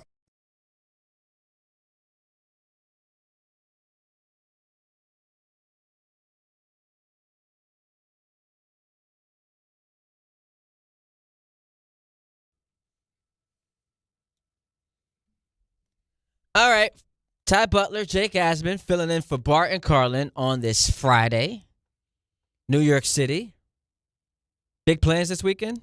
Fanatics Fest, baby. Ooh, put me on. What's going on? I'll be there later today doing a couple interviews, hopefully, which you'll hear tomorrow from 9 to noon. And then I'm speaking at some sort of fan thing for the Fanatics Fest, like one of the fan-only panels they have. Okay. I'm going to be there tomorrow afternoon. I ran into a few listeners of the station yesterday, so shout out to a couple of the listeners who said hello. Good to see some ESPN New York people in the house. Yeah, good things to say about the station, I assume. Very good things. They watch on YouTube every day. Nice. So I did see you had an exclusive with Aaron Judge. How'd that go? Yes.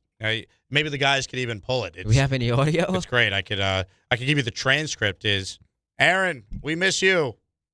Come back healthy.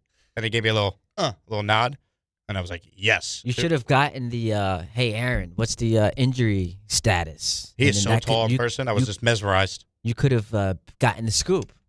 Have the guys pull it. It's on my X account, Tom Bauer. You could pull the exclusive I got with Aaron Judge.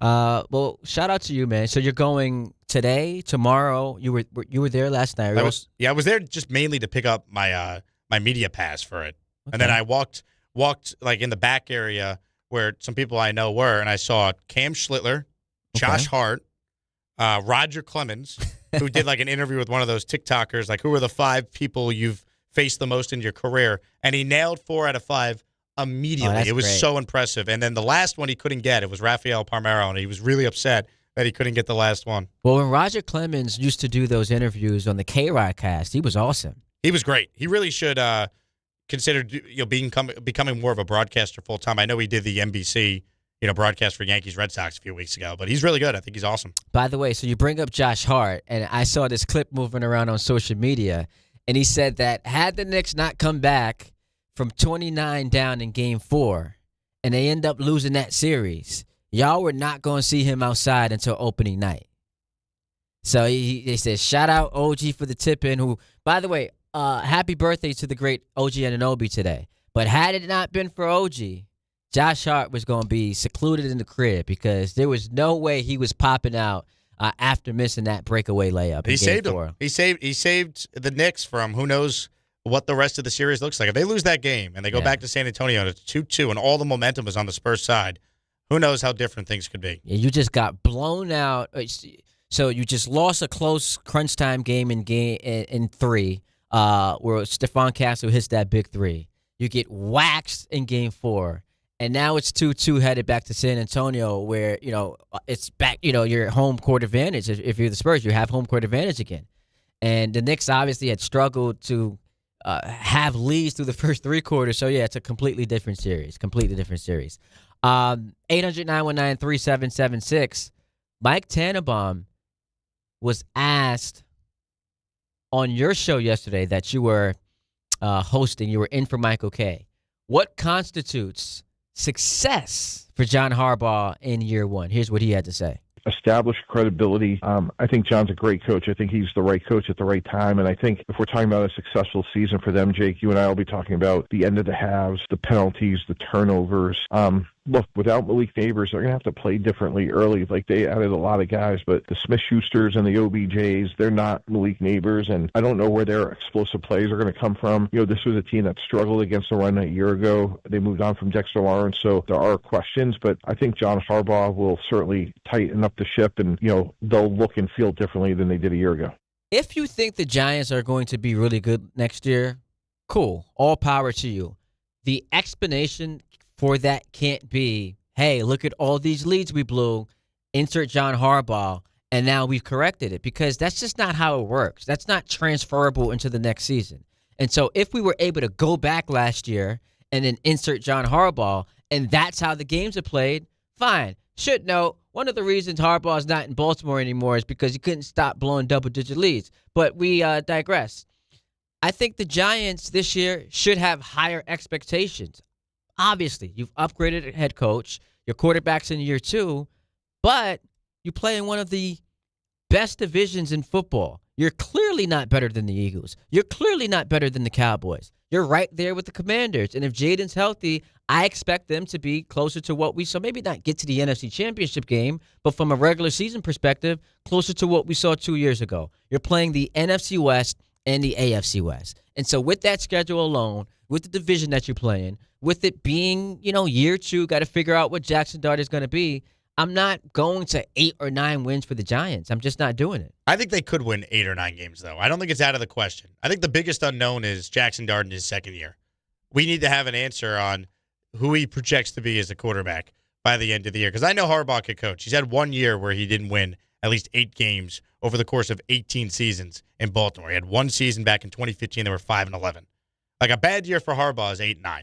That'd be a really good year for the Giants. That'd be real improvement. You'd feel like the arrows pointed up going into now a full offseason, a second one of those where he gets to run the show. I think that'd be encouraging. Sean Payton in his second year made the playoffs with a rookie quarterback. It took him that first year. They were 8-9 after they got off to a slow start, and that was with the Russell Wilson final year in Denver. So I kind of see a similar picture here. I think 8-9 I think should be the Giants' floor if they're having That's their floor? If they're having a decent year 1, yeah. And I think their ceiling could be there. I think the Giants are a playoff team. I've said this all offseason. 8-9 is their floor? At least 8 wins, yeah. I believe in Dart, and I believe in Harbaugh. Can he make it through an entire season? That's the question. I think he's going to learn. It's a pretty big question. Again, I can't sit here and guarantee he's going to be healthy, but we've seen guys who have a great history of staying healthy that get hurt. It's football. Assuming Dart plays, I think this Giants team is going to be vastly improved, and I could see them winning 8 games. I really could. But we're not talking about made-up injuries. We're saying this dude could not stay out of the blue tent last year. But how many times did he actually have a concussion? Well, listen, what I'm saying is that regardless of the amount of concussions, it is still a legitimate question because of his style. If he is able to make it through a 17-game season. Sure. And rookie year, Jaden Daniels, there were questions coming in about, hey, with his body type, could he stay healthy? He did, had a great year. And then what happened in year 2? Year 2, he got hurt. So, but my point on that is, you just never know. And I think if Dart hopefully learned a lot from his rookie year, now with better coaching, someone that could hold him accountable in John Harbaugh, I could see Jackson Dart not taking as many of those hits. I also don't think they're going to call as many design runs as the Dable offense did for Dart. Who's he throwing to? He's going to have to try and get by with some of the guys they added. They'll probably feature heavy Isaiah Likely in their offense now. And how is that going to be good enough against high-powered offenses in your division? And then I mentioned the NFC West. I think the division is not as good as you're saying.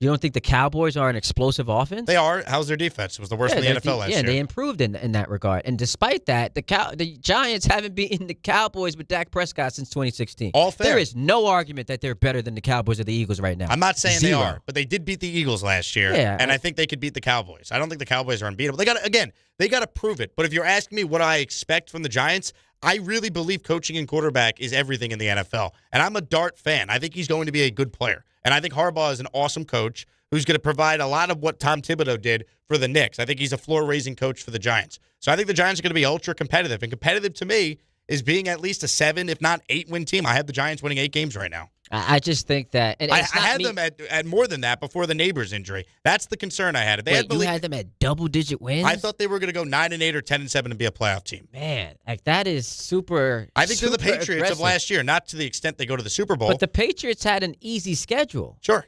And the Giants' schedule is more difficult. It's rough. Again, it's more difficult. But I think you're acting like I'm saying the Giants are going to be like this championship team. No, I'm acting like you're saying the Giants can win 9 games next year. I think they can. Which I vehemently disagree with. Why not? First game, it's Dallas, Rams, and then Titans. Dallas, they're home. Yeah, they could be 0-2 to start the season. And Do you now think they cooked. could go 3-3 in the NFC East?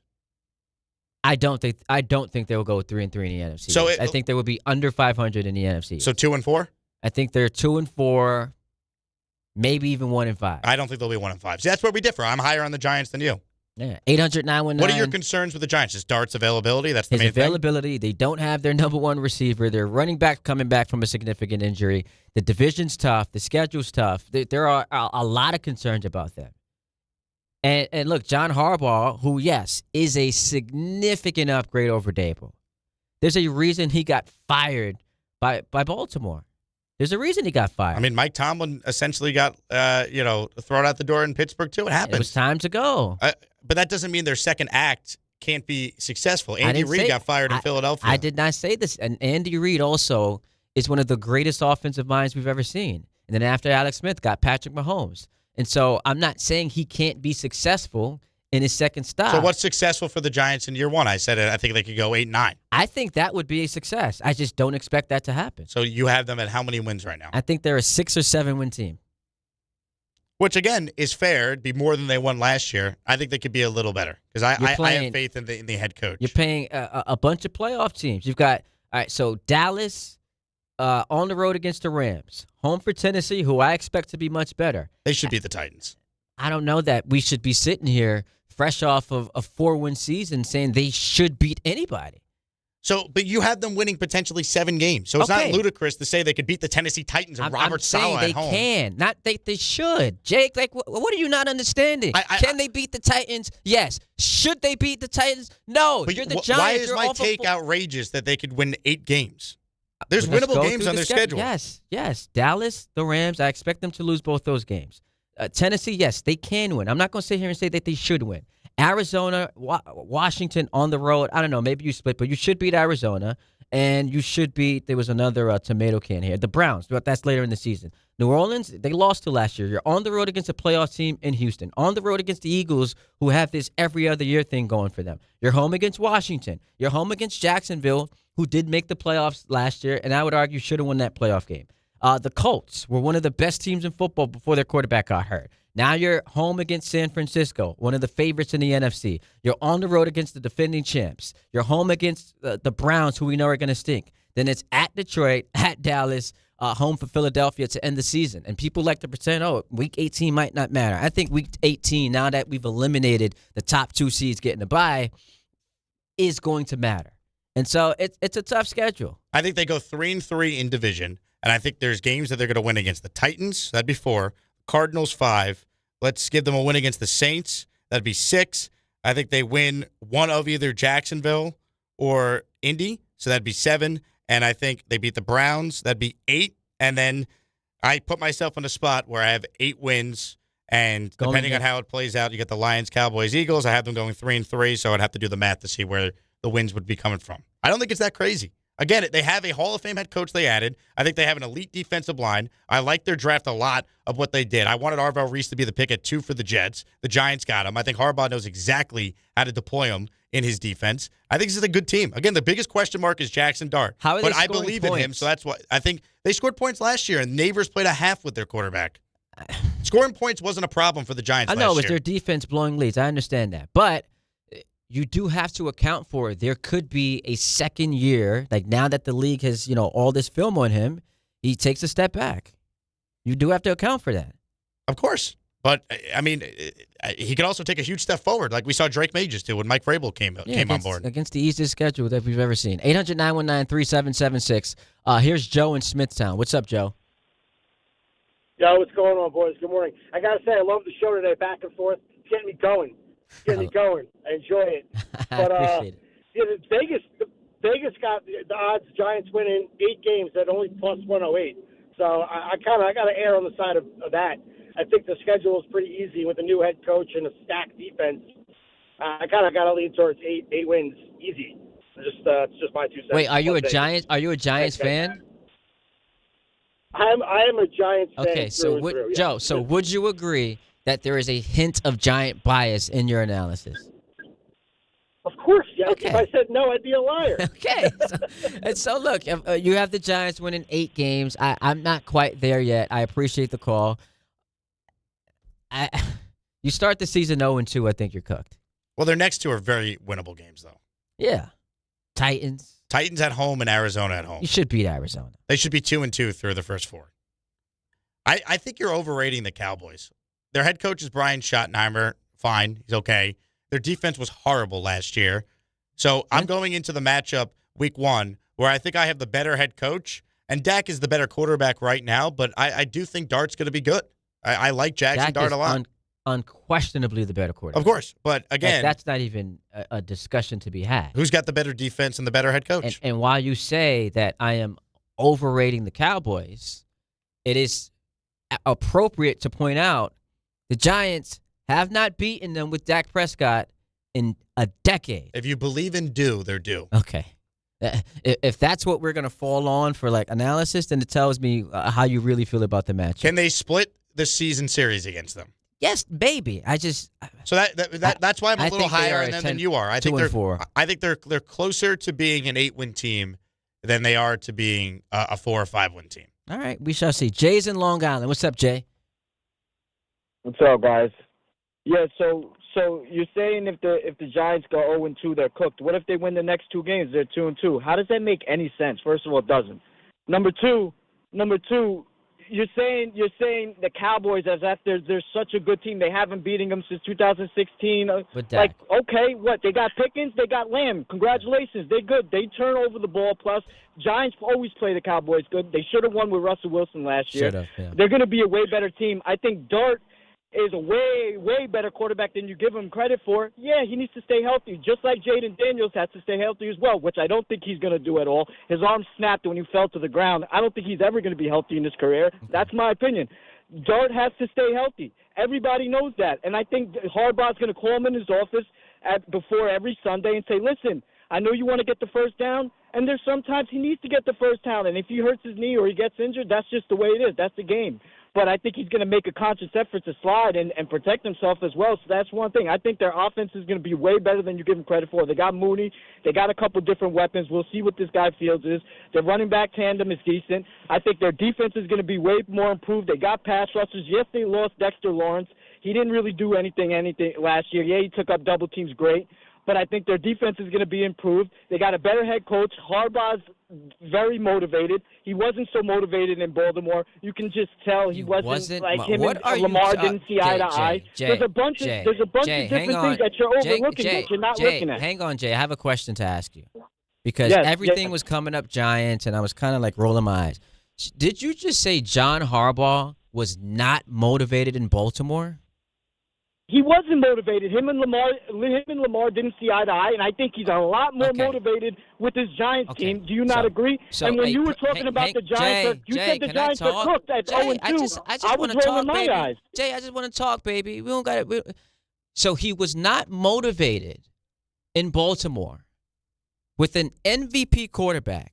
Every single year, they were either first, second, or third best odds to win the Super Bowl. And you're telling me that a Hall of Fame head coach was not motivated? Wouldn't that actually be an indictment? Motivated with this Giants. How do we measure more motivated? Okay, Jay. That was so ridiculous because it would actually be an indictment of a head coach if you tell me with the roster that they had and the opportunity that was in front of them to win a Super Bowl that he wasn't motivated. Now, if you want to say because of how it ended, he's got a little chip on his shoulder, sure. To argue he wasn't motivated, I think is insane.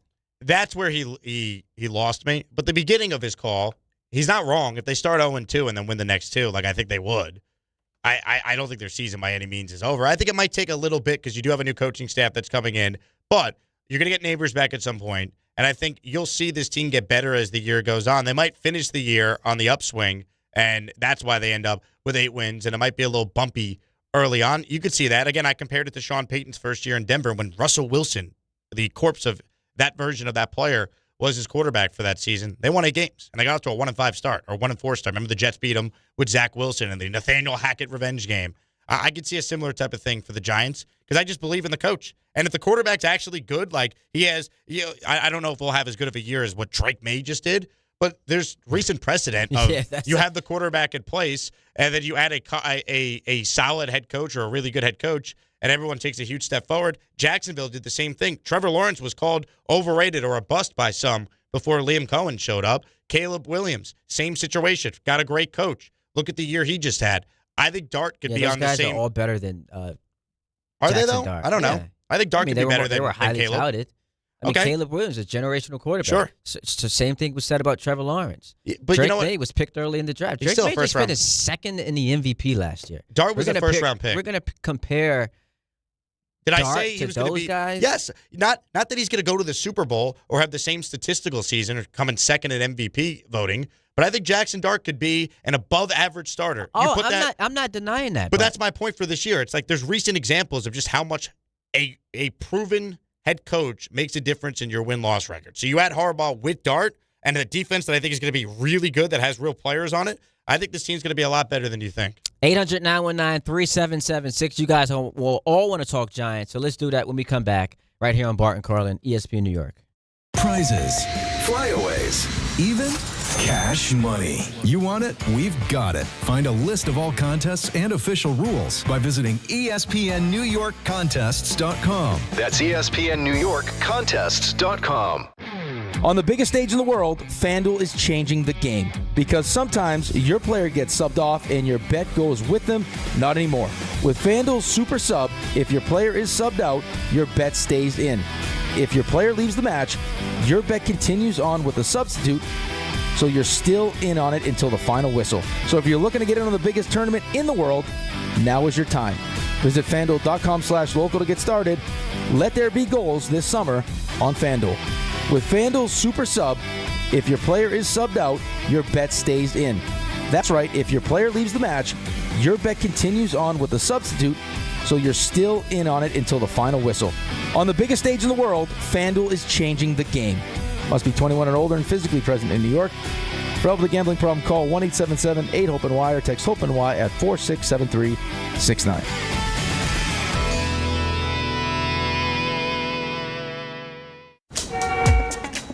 There are a million reasons to love New York. Making your budget stretch isn't one of them. According to an independent study, Amazon prices average 14% lower than other retailers.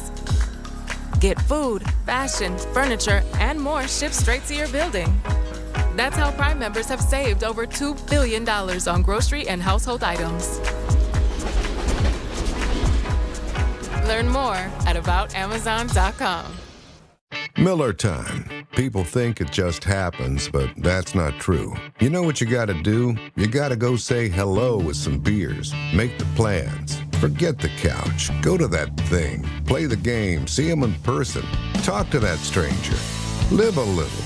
Small acts of rebellion that bring us together. Because legendary moments start with a light. It's Miller time. Celebrate responsibly. 2026 Miller Brewing Company, Milwaukee, Wisconsin. Progressive knows you think the grass is always greener. Like maybe you ride a motorcycle.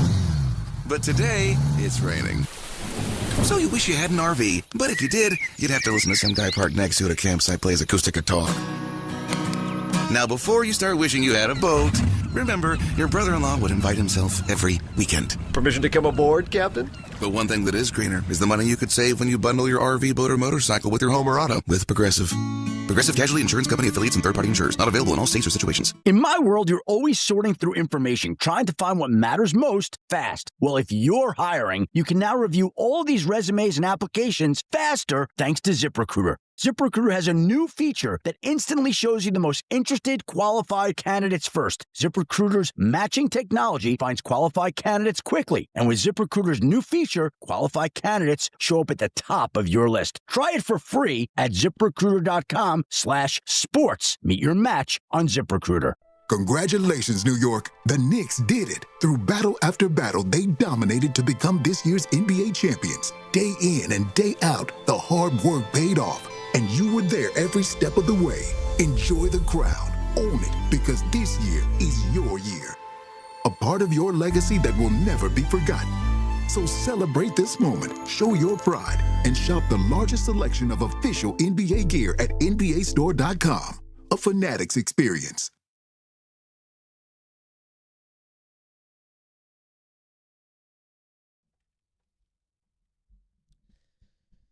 So it's less about me being down on Dart, because I do think Bart rated him the 28th best quarterback earlier this week, and I said that was nuts. I am just concerned about what this offense is going to look like if Malik Neighbors is not Malik Neighbors. Even if he's there week one, he is not going to be 100%, Malik Neighbors. And so my concerns surrounding what that offense looks like, you also have Scatterable coming back from a significant injury, is built into why I don't think the Giants are going to be very good this year. I said 6 or 7 wins. I think the division's tough. The schedule's tough. Now, could he become awesome? And John Harbaugh, could he go on to have success in year 2, year 3? I'm not projecting Rothenberg's got them winning the Super Bowl. I'm not going to do that. But just this year, where there is going to be some bumps in the road, I just don't think the Giants are going to be an 8 or 9 win team. And if you're an 8 or 9 win team, at some point during the season, we are saying you could make the playoffs, which I don't think is on the table for the Giants, especially in this NFC. I believe they'll be in the hunt in December. They'll be in the graphic. And I think what's helpful for the Giants without Neighbors is they went through this last year. He played in a half with Jackson Dart before he tore his ACL. So I think at least Dart has gone through the experience of not having that guy out there, and most of his playing experience is without arguably the best offensive player on the team. Yeah, I think the schedule's tough for this year. I don't think it's as tough as you think. That's my point. I think they split with the Cowboys. I think they'll split with Philly. I have questions about the Philadelphia Eagles. I do. What are your questions about them? They have a new offensive coordinator. I have questions about Jalen Hurts. I have questions just about how many years in a row is Saquon Barkley still going to be elite at that position with the amount of touches that he has. Well, you had a down year last season. He did. He still was, obviously one of the better running backs. But that's also expected coming off of the bulk that he dealt with, the load that he carried 2 years ago. They did beat the Eagles last year, right? Like, that happened. So I think the Giants are in a position where I have them going 3-3 against division opponents. And they do that, and they win some of the games that we talked about that feel very winnable. That's why I'm on the upper side of the win total projection. And again, their win total in Vegas is 7.5, and it's one of the most bet on overs I read among any NFL team. So I'm not alone in the thought that they're going to be better than. It's the Giants and it's Harbaugh, so you would expect there to be a lot of optimism surrounding this fan base. And recent history has shown you, coach joins new team, other than Aaron Glenn, they have a lot of success. Look at the coaches last year in their first year with the team that had success: Chicago, New England, Jacksonville. How about even what Kellen Moore did with the Saints? Yeah. They started playing well by the end of the year when Tyler Shuck became their starter. So I think Harbaugh could have that type of boost. 800-919-3776. I do see you guys want to talk about both the Jets and the Giants, so we'll take a quick timeout. We come back. It's the Bauer Hour. I'm excited for this. I've been waiting all show just for this moment. Ty Butler, Jake Asman, taking you to 1 o'clock right here on ESPN New York. Hey, Yankees fans, join us at Yankee Stadium on Friday, August 21st, as the Yankees take on the Toronto Blue Jays. And don't miss Cody Bellinger Bobblehead Night, presented by T-Mobile. The first 18,000 guests through the gates will take home an exclusive Cody Bellinger bobblehead. Get here early, grab the giveaway, and cheer on the Bronx Bombers. Tickets are available now at Yankees.com/tickets.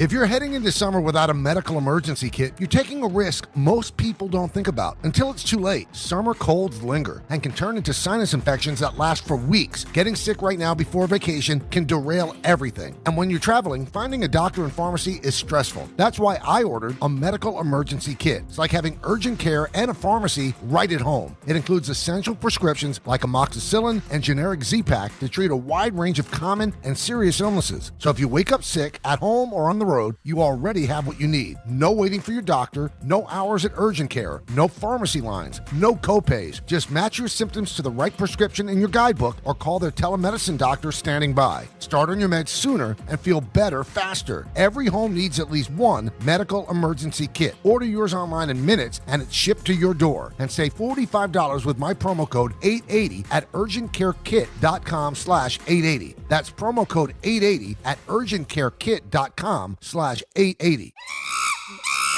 Monkey Sports, built by players for players, is your one-stop shop for hockey, baseball, lacrosse, and more. Find top-name equipment and expert in-store services like sharpening, break-ins, and relacing. Shop in-store at Monkey Sports in Farmingdale or Woodbridge or online for all the top brands. Whatever your sports, Monkey Sports gets you game ready fast. Monkey Sports, where athletes shop. When's the last time payroll was the easy part of your week? With Gusto, it can be. Gusto is the all-in-one platform designed to take the hassle out of managing your team, from payroll and compliance to hiring, onboarding, and more. With Gusto, you can get back 2 full days each month with all the time you have saved. Go to gusto.com today and learn why over 500,000 small businesses choose Gusto. That's GUSTO.com. Gusto.com. My name is Whitney Allen, and I'm a widow. My husband, Ryan, died. We never thought we'd ever have to use life insurance, but the unexpected happened. With Ethos, signing up was fast and 100% online. You can get a quote in seconds, apply in minutes, and get same-day coverage. No medical exams, and you can get up to $3 million worth of coverage. I'm grateful we were prepared. Get your free quote at ethos.com/play. That's ethos.com/play. Paid spokesperson. Time spent on application may vary. Online health questions required. ESPN New York. Now streaming live on YouTube. Subscribe today and watch the show. WHSQ and WCBS-FM HD2 New York. Bart Scott. What the hell? Chris Carlin. Take a hike. We're good.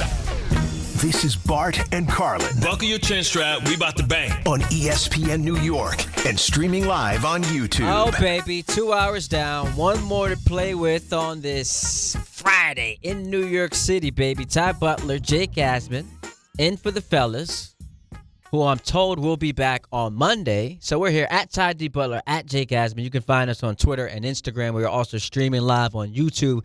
Hit us up in the comments. But, hey, man. No Bart Scott. It's 12:01 in the big city. Tom Bauer, what's that mean? It's the power hour. That's about as good as I can do with my lungs. No, that today. was excellent, man. And you doubted yourself. Well, yeah, my lungs don't feel good doing that with everything going on. But stop smoking, Tom. I was gonna say, too many cigarettes before the show. Hey, no, smoke that cigarette. Yeah, there was a song that said that back in the day. You would know. Oh, sure I would. So you was on the puff pass, or was it cigarettes? You was smoking a ganja?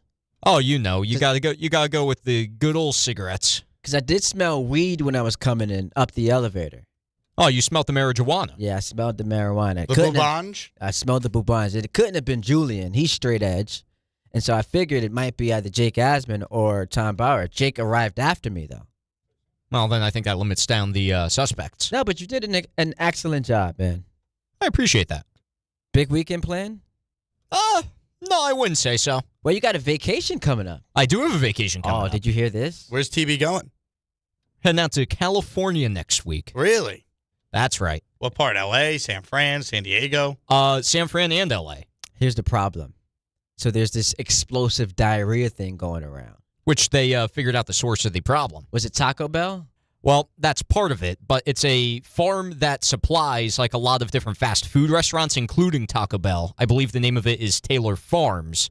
And they've supplied like shredded lettuce that contaminated. That's my understanding. Did you hear what they're calling it, by the way? Cyclospora? No, ass COVID. Really? Yeah. Who's calling it that? I am. So Cyclospora is running around out here. He's traveling to San Francisco. He's hopping on a flight from New York City to San Francisco. San Francisco to L.A. Driving or flying? Flying out to Cali, and then I'll be driving when we're there. Gotcha. Okay, so then L.A. back to New York City, that's a lot of traveling. So does he come back home with this explosive diarrhea situation? COVID of the ass. Yeah, I mean, I hope you don't, Tom. I would take a lot of Airborne, Liquid IV, hydrate, get a lot of electrolytes? Electrolytes. Yeah, get those in the system. That's dehydration. You don't Vitamin want that. C, all that. Yeah, I don't know if I'm making it back if I get this disease that's going on. I might be in California for life. Is there a worse feeling, by the way, if you have to go at number 2 on a plane? Oh my goodness. Nightmare. Yo, I've had to. Yo, this is crazy. So right before I went to Jamaica, the morning of, actually, I had a flight at like 9:30 a.m. I woke up at 3 a.m. to run 12 miles because I wanted to get it in pre-trip. And mile 7, stomach starts bubbling. Oh, no. I'm like, uh-oh. I don't know how we getting home. And so because on my route back home, I passed my gym that I work out in, I put it in my mind I could stop at the gym, drop a deuce, head back home. And the moment I put it in my mind, there was no way I was able to get back home because it just registered in my body, get to the gym. And so the closer I got, you felt it. I don't want to say start to drip because that's nasty, but in my mind, like that's what was happening. But I did make it, sat, popped a squat, was able to finish running, and got back home uninterrupted. Not all heroes wear capes. No, it's crazy, though. That feeling when you're just not home, like, what do? You know it's coming out. There's nowhere to turn. Like, what do? Well, sometimes there's nothing to do other than just let it happen. Yeah. You think I should have popped a squat just right outside? Just let near it a rip. Tree? Find a tree? Find a tree and pray. Wouldn't be No the one first sees thing. you. Wouldn't be the first time that's happened in New York City. Oh, man. 800-919-3776. So we talked a lot about the Giants, who we will get back to. You had Mike Tannenbaum on yesterday. Did. How was that? We get along great. There's some rumors flying around that you guys just, We just don't see eye to eye on the head coach of the Jets. And deep down, I think Mike knows that I'm going to end up being right. Because if you play the answer about Aaron Glenn, he's already starting to kind of set up the idea of it just maybe not working out for him with the Jets. All right, so here's Mike Tannenbaum on the Michael K. Show, hosted by Jake Hasman, when asked, is Aaron Glenn coaching for his job in year 2?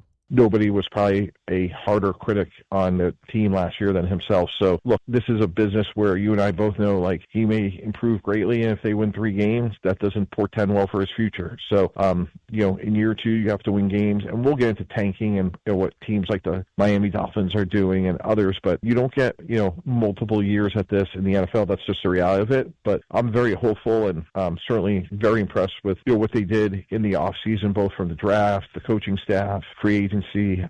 They should be markedly better. His hands will be all over the defense, and I think that bodes well.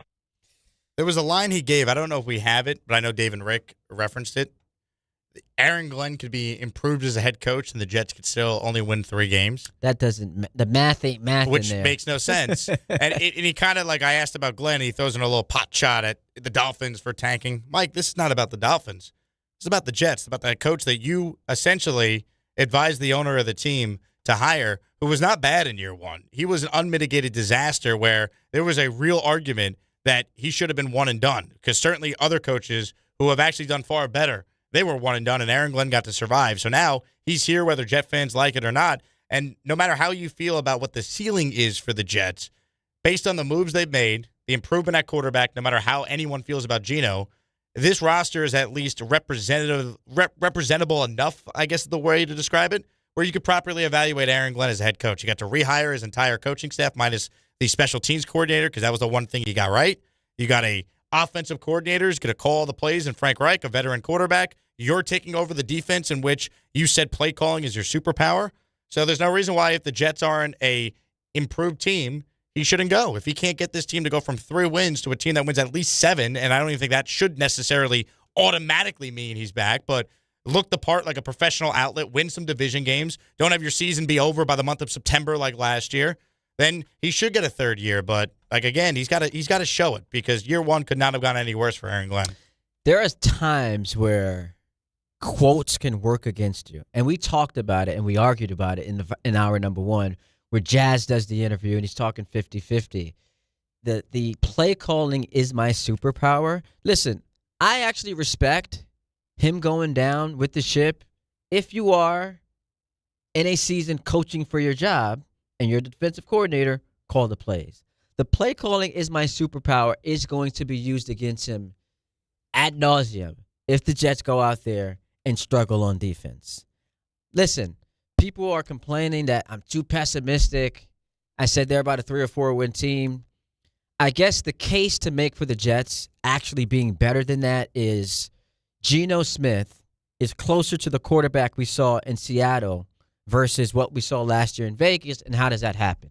Vegas, offensive line, a disaster. Their defense was a mess. Their head coach retired, and they had injuries. Bowers played 12 games. Genty didn't pop the way we thought, and the Seahawks from top to bottom was just a train wreck.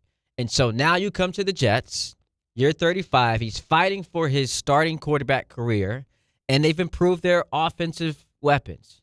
You've got one of the best offensive lines in football, and you have, Sadiq, and you have Omar Cooper Jr., and obviously Garrett Wilson. So the case for the Jets being better than expected is that, plus the Dolphins are tanking, and so those should be gimme wins. I just can't see it. I just can't see it. One, because I still don't believe in the head coach. And by the way, people talk about Geno last year in Vegas. Last time Geno Smith was good was 2022. He's on his 3rd team in 3 straight years. First stop, traded him away, immediately won the Super Bowl. Last year, they were the worst team in football, and now you're here with the Jets. And somehow I don't think the Jets, that's the organization you go to revive your career. And so I'm down on them, but obviously I'm rooting against my opinion. I hope my take is wrong. Geno Smith is obviously the great, floor raiser and ceiling raiser for the Jets. If he, gives you a throwback Ryan Fitzpatrick in 2015 season, which is ironic because we all know Geno in his 3rd year with the Jets was supposed to be the guy starting that year. But again, it's just tough to sit here and sell yourself on 35, soon to be 36-year-old Geno Smith, who's thrown 32 interceptions the last 2 years, and last year quarterbacked the worst team in football. Now, I think he's a lot closer to the guy in Seattle than he was with the Raiders, because that was just a dysfunctional mess. Jets actually have a good O-line. They got some weapons you already alluded to. I just think it's tough to really be bullish on the Jets. Their schedule's tough. There's some winnable games in the first half of the year, and then there's a stretch where they basically play like every good quarterback in the AFC in a row. But I think how they start the year really determines the type of season they might have. Last year, it completely collapsed and snowballed in on them after they went out there and lost week 1 to Aaron Rodgers. They just never recovered from that. And I'll let you finish your point, but remember the optimism from the fan base. Yep. And I was pissed off. I was livid. How are you celebrating? Oh, we didn't get blown out. We Moral were competitive. victory. I hate it. Like all we've seen the team do the last decade and a half, outside of 15, was lose. And so I'm not celebrating losses. But you're right. It snowballed after that. So my point on the beginning of the year is week 1 they're playing Robert Saleh in Tennessee. I'm going to be there with a bunch of Jet fans. There might be more Jet fans in Nashville for week 1 than the home opener against the Packers when the Packer fans invade MetLife Stadium. And I think they got to win that game. And I got pushback for calling it a must-win. But the reason why I really believe it is because if they lose that game, then they play the Packers at home. They play the Lions and the Bears on the road. You're looking at 0-4 right in the face before you potentially play the Browns in week 5 in your building. Now, if you win week 1, well, maybe I could talk myself into, can you split one of the next 3 or win one of the next 3? You're 2-2. Before you then play the Browns, you could be 3-2. Then you play the Patriots in New England. Okay, you lose. All right. Well, then I play the Miami Dolphins and the Vegas Raiders back-to-back weeks. I'm not saying they'll do this, but if you want to be optimistic, maybe they're 4-4 through their first 8, and we're having a season. Like, hang a banner. Jets having a season into the month of November. We would have made it to November, and they're playing relevant football. At least that'd be progress. At least maybe they build some confidence, and they're better than we think. Before a brutal three-game but like stretch. for all the issues people had with Robert Saleh, who was not a great coach, in his second year, the Jets were 6-3 and 7-4 with Zach Wilson and Mike White as his quarterbacks. So, yeah, did it suck that they collapsed and finished 7-10 that year? Absolutely. But is Aaron Glenn ever going to be 3 games above 500 in his time as the Jet coach? So we're not asking for much to give this fan base a season. They added a bunch of veterans. They have some good skill players. If Geno's competent and Glenn's superpower is truly coaching the defense that added the number 2 pick in the draft to it, I don't think we're asking for much for the Jets to be a competitive team whose season is not over before, mid-October like it normally is. So I initially, and I think we went back and forth on this. I don't know if it was your show or my show that we do on YouTube. I initially disagreed with that take because it was framed as like a Robert Saleh, him ripping your heart out. But when you just look at the schedule, and as you talked about, it's the Packers and then on the road against Detroit and Chicago. So it's 3 of your first 4 games on the road. And I guess you can have some optimism. Green Bay without Micah Parsons. Jordan Love's a turnover machine. You can talk yourself into you winning that game. But they dropped week 1 against Tennessee. I mean, even if they go out there and beat the Browns, to your point, man, you're losing to New England. And you're 1-5, and what are we talking about? Once again, we're doing the mock drafts, and we're watching college football more intently with a purpose. Because after the Vegas game, at Kansas City, home for Buffalo, on the road against the Chargers, then it's at Miami before the bye. And so what is the conversation about the Jets heading into the bye? A little bit of a late bye, week 13. Latest in franchise history, by the way. Yeah. You want to know what the conversation is? Yep. Time to go to Kate Klubnik and evaluate what he is over the final 5 games. Sorry, Aaron Glenn. We already know you're not coming back. We need to get an idea on what Kate is as a player before we use a first-round pick on one of these quarterbacks when we have 3 first-round picks to use. So you just apologized to Aaron Glenn, and I was going to go in a different direction. Because when you said, sorry, Aaron Glenn, I thought you were going to say he's gone. Because now you have 2 weeks to prepare for Denver. If they are 2-9, what is it? The 12 games. If they're 3-9 headed into the bye week, you think he's making it through the season? Look, Woody Johnson, before he fired Saleh, had never fired a coach in season. Now, Woody's going to be 80 years old. Maybe he's less patient in his older years. I don't know. But I know he loves Aaron Glenn, and this was the first head coach that he personally hired since Todd Bowles in 2015. His brother oversaw Gase. Joe Douglas and his brother oversaw Saleh. He never had the relationship with Saleh he clearly has with Glenn, who he clearly likes in his comments and all that. So I don't think he would want to fire him. And I think if you're the Jets and hey, we're moving on anyway, just let him finish the year. And when he made the quote in the offseason, he's the guy to lead us to the promised land. Maybe he's referring to Geno Smith leading the Jets to the same place he led the Raiders, the number one pick in the draft. So I would just keep him at that point. You don't need the Jets are so dysfunctional. The last 2 coaches they fired in season. Even though anyone with eyes would say if they start 3-9, it'd be justified to get rid of Glenn when he's won 6 games through 2 years. But I would just let him finish out the year. Now, that's what I would do. I can't get inside the mind of Woody what he would do. But if I had to bet on it, I actually think Glenn makes it through the season. Well, here's the problem. So let's just give them losses to Kansas City, Buffalo, and Los Angeles. Miami becomes a must-win. Well, what's their record at that point in this scenario? Are you giving them wins against Tennessee, the Browns, Miami, and the Raiders, so they're 4-4 through 8, and we're actually having a season? I don't know that I can just give them a win against the Raiders. You can't give them a win against anyone. I'm just trying to be optimistic for the people who say I'm too negative. And so let's just say through 11 weeks, you are 2-9, right? 2-9 through 11 weeks. All of a sudden, week 12 becomes a must-win for Aaron Glenn. You go to Miami and lose against a team that is actively trying to tank, headed into a bye week. That is screaming Frank Rex, the interim head coach. But at that point, why are you trying to win? Like if Woody Johnson gets to the forest through the trees, you're not trying to win. Get the number 1 pick. As bad as the Jets have been during this 15-year playoff drought, how many times have they had the number 1 pick? 0. But then Don LaGreca would argue winning is important because it establishes a culture. I think as we sit here right now, anyone trying to still have that argument based on everything we've seen with the Jets, who in Adam Gase's first year started 1-7 and then went 6-2 over their final 8, only to then start 0-13 the next year. There's just so many examples of this, the wins at the end of the year, the culture. It means nothing, man. You can maybe sell me on it last year because you knew Glenn in all likelihood was not going to be fired. So he's going to be here. Might as well try and win and experience winning for these young players.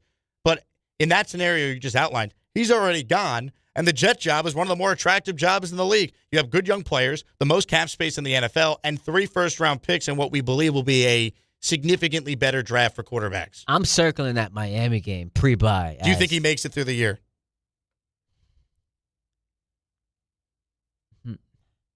Can I sit on it for a bit? Sure. Because the Miami game is of the utmost importance. You're talking about the October 25th game home against the Dolphins? No, November 29th, right before the bye. Because in my eyes, you've just lost 3 straight games to the Chiefs, the Bills, and the Chargers. You've got a bye coming up the following week. You can't go to Miami and lose, and now you've got a 4-game losing streak headed into the bye. See, at that point, just keep them and finish the job.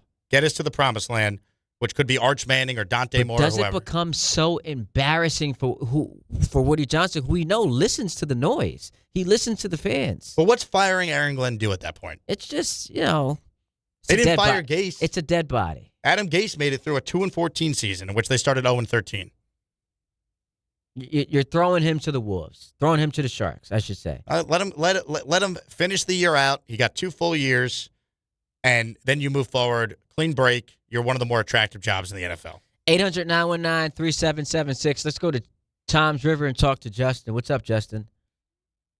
Hey, guys. Thank you as always for taking my phone call. You guys bring up a lot of great points. Obviously, I think the Jets got it right with Muji. But, I just don't like the situation with the head coaching. And you guys brought up a lot of the points I wanted to bring up. Aaron Glenn's a sitting duck. Because, honestly, you don't want another Brian Daboll situation. I don't think the Jets are better than a 4 or 5 win team this year. Yes, they got some young talent coming in. I think that it could be promising. But let's be real. I don't think they're going to bring him back next year. And obviously, in my opinion, if the Jets, poop the bed, they're going to want to look at Frank Reich to see if they have a head coach in him. And Woody's been known to do that. You've seen that. He's impatient. And going into the next year where you're going to try to draft your franchise quarterback, they're going to want to – because they've never gotten the head coach right. Very, very few times in my lifetime they got it right. They're going to want to look at Frank Reich to see if he's the guy.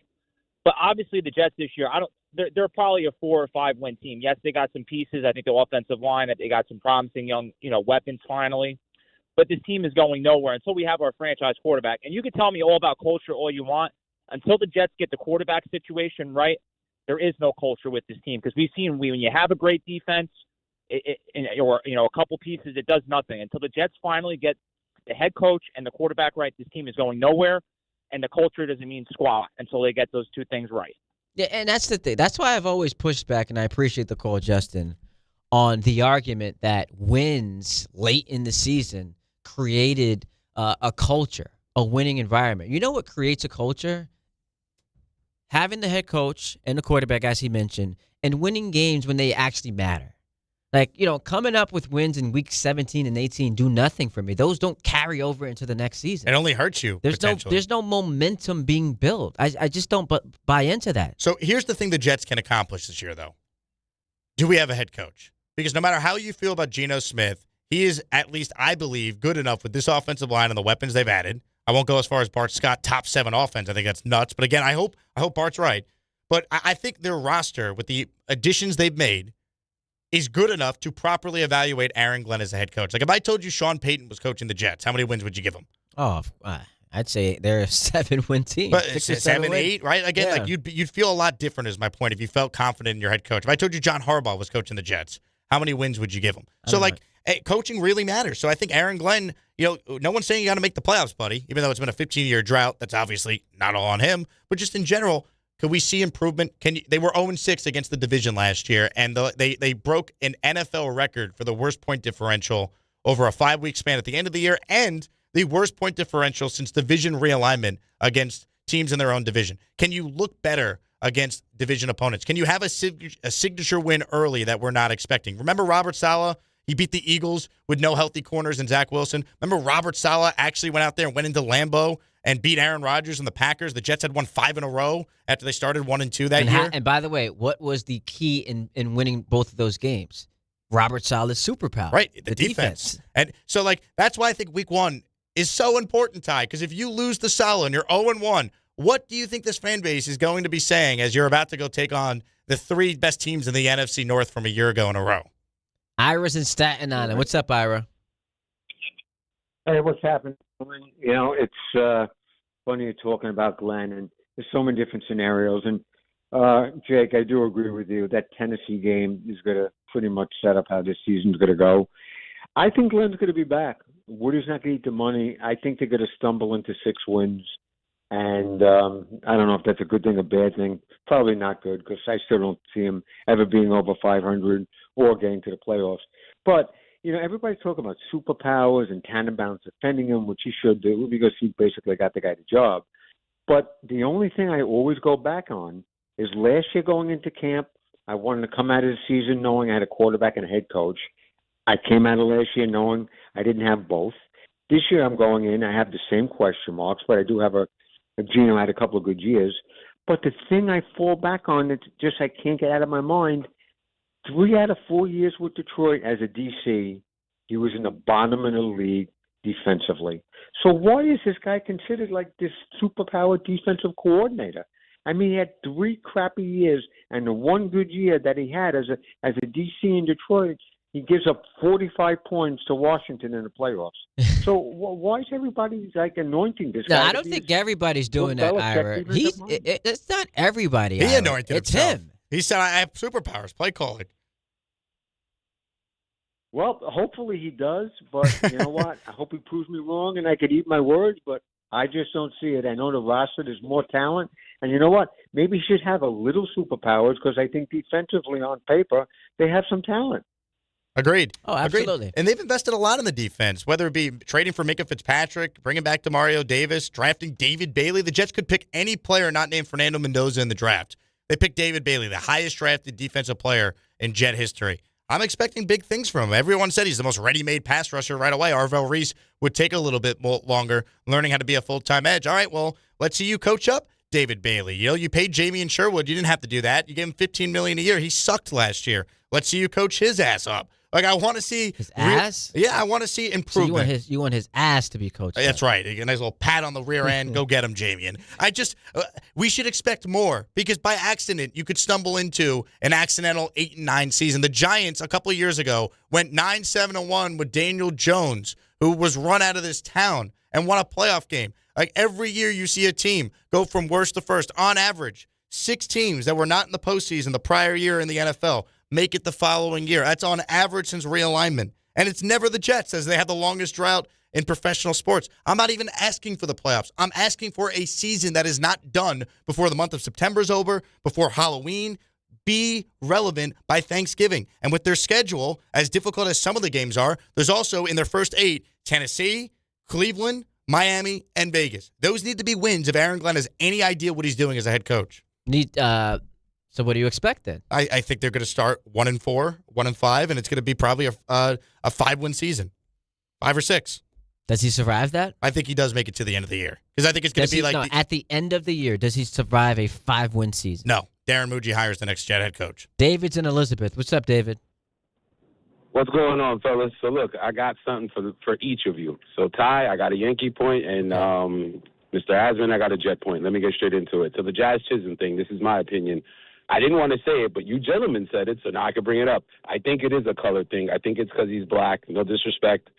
I think it's because of that, and he talks a lot. Like, he talks a lot of stuff, and he doesn't back it up. I look at it as the Deion Sanders effect. Deion did talk a lot of stuff, but Deion backed it up with his play. That's why people don't like him and his son. Chisholm, not for nothing, is a good player. He said that he would do the 50-50. He didn't reach it, and we see that he's probably not going to reach it. And, people are, they're holding him accountable for it. And he talks a lot of stuff, and he doesn't play consistent all the time. And I think that's the narrative on that.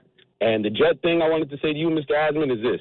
I'd like for our neophytes to be coached up, and I want them to play really decent. At least be in the rhythm with the offense on the offensive side for those neophytes, and on the defensive side, such as Bailey, I hope he gets coached up. And he does live up to it because, remember, I used to call you all the time and tell you, I want them to draft Mr. David Bailey. And not for nothing, they did. So now let's see if, my prediction and, hopefully they can coach him up and get him going.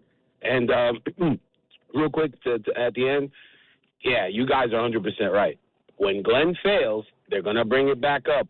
Yo, you were saying that the defensive side of the ball is your superpower, and this is what you're good at, and not for nothing, you're mediocre at it like, some other coaches. But, I don't want them to fail, but let's see what happens. Appreciate you, Of course gentlemen. we don't want them to fail. We're Jet fans, and that's the thing that annoyed me so much.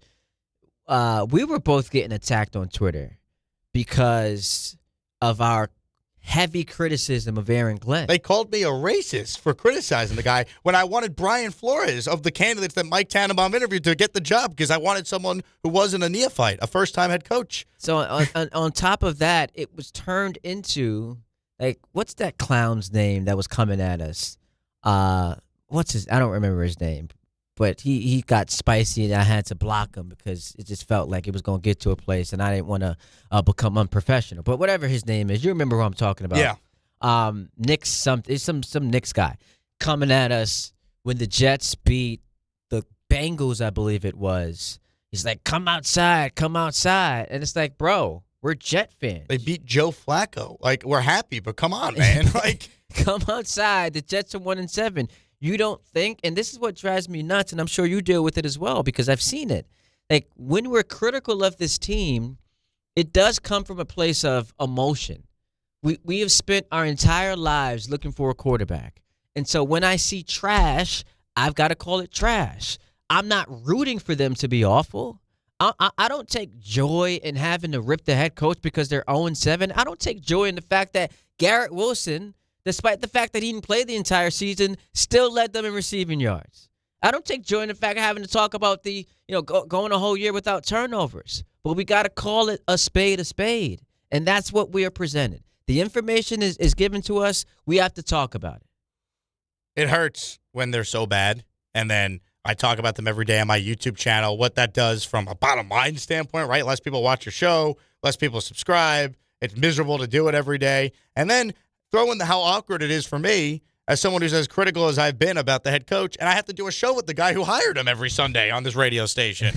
It's not easy. So I hope that Aaron Glenn's awesome. In fact, I said on my Jets Collective podcast with Rich Cimini and Brandon Tierney yesterday, I go, if Aaron Glenn leads the Jets to the playoffs, I'll dress up as the superhero of Aaron Glenn's choice. I'm not asking for a Super Bowl. How about make the playoffs? And if Aaron Glenn wants me to dress up as a superhero of his choice to pay homage to his superhero quote, I'd happily do it. I'll dress up as a clown if he wants me to. We all want to be wrong about the guy. We got to see it, man. There's a reason why their win total is set at 5.5. 800-919-3776. We take a timeout, get back to your phone calls. I have a LeBron take that I want to run by you. People are just kind of revealing themselves as, I don't know, silly, foolish, dorks. Pick the word. We come back, talk about it next. Ty Butler and Jake Asman going to 1 o'clock, leading you into the Michael K. Show right here on ESPN New York. 53 years in the making. A playoff run that'll go down in history, and a team that will live forever. The drought is over. The Knicks have their championship. Next stop, the Canyon of Heroes. The New York Knicks are NBA champions. ESPN New York is your home for the world champion New York Knicks. Good Karma Brands is proud to be an equal opportunity employer, providing equal employment, development, and advancement opportunities to all teammates and applicants. To learn more about careers with us, please send an email to talentacquisition@goodkarmabrands.com. That's talentacquisition@goodkarmabrands.com. On the biggest stage in the world, FanDuel is changing the game because sometimes your player gets subbed off and your bet goes with them. Not anymore.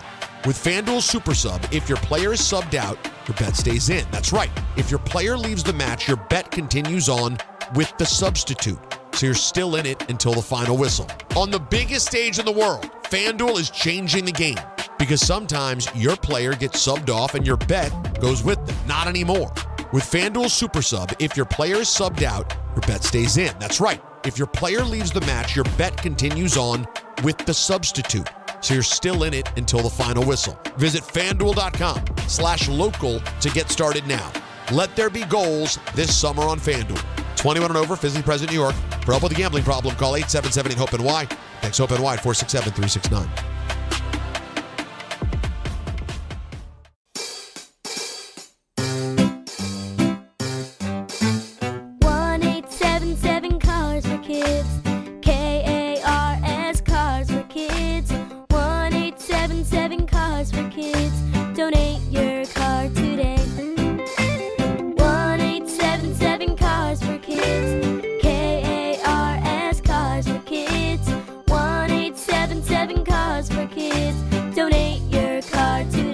get rid of that old car? Donate it to Cars for Kids. Call 877-CARS4KIDS to speak to a friendly live agent. Donation is super easy, and your car can be picked up as soon as tomorrow. Go to carsforkids.org now or call 877-CARS4KIDS to donate your car today. 1-877-CARS4KIDS. KARS Cars for Kids. 1-877-CARS4KIDS. Did you know you can donate real estate too? Go to carsforkids.org. That's cars with a K.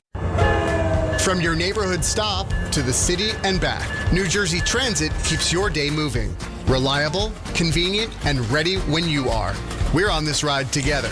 So keep aisles clear, use headphones, and be mindful of fellow riders. Small actions make a big difference, especially during travel times. New Jersey Transit. Ride together, ride better. Plan your trip at njtransit.com. My name is Whitney Allen, and I'm a widow. My husband, Ryan, died. We never thought we'd ever have to use life insurance, but the unexpected happened. With Ethos, signing up was fast and 100% online. You can get a quote in seconds, apply in minutes, and get same-day coverage. No medical exams, and you can get up to $3 million worth of coverage. I'm grateful we were prepared. Get your free quote at ethos.com/play. That's ethos.com/play. Paid spokesperson. Time spent on application may vary. Online health questions required. While the world watches the stars at the FIFA World Cup this summer, Hyundai has its eyes on the next generation of talent. Future stars who are already turning heads at age 14. Because next doesn't wait for an invitation, and neither do we. Hyundai has always moved the future within reach. We did it when we made advanced safety standard on every vehicle and engineered EVs with ultra-fast charging capability. Because the future isn't some far-off concept. It's already here. Next starts now. Hyundai, an official partner of FIFA.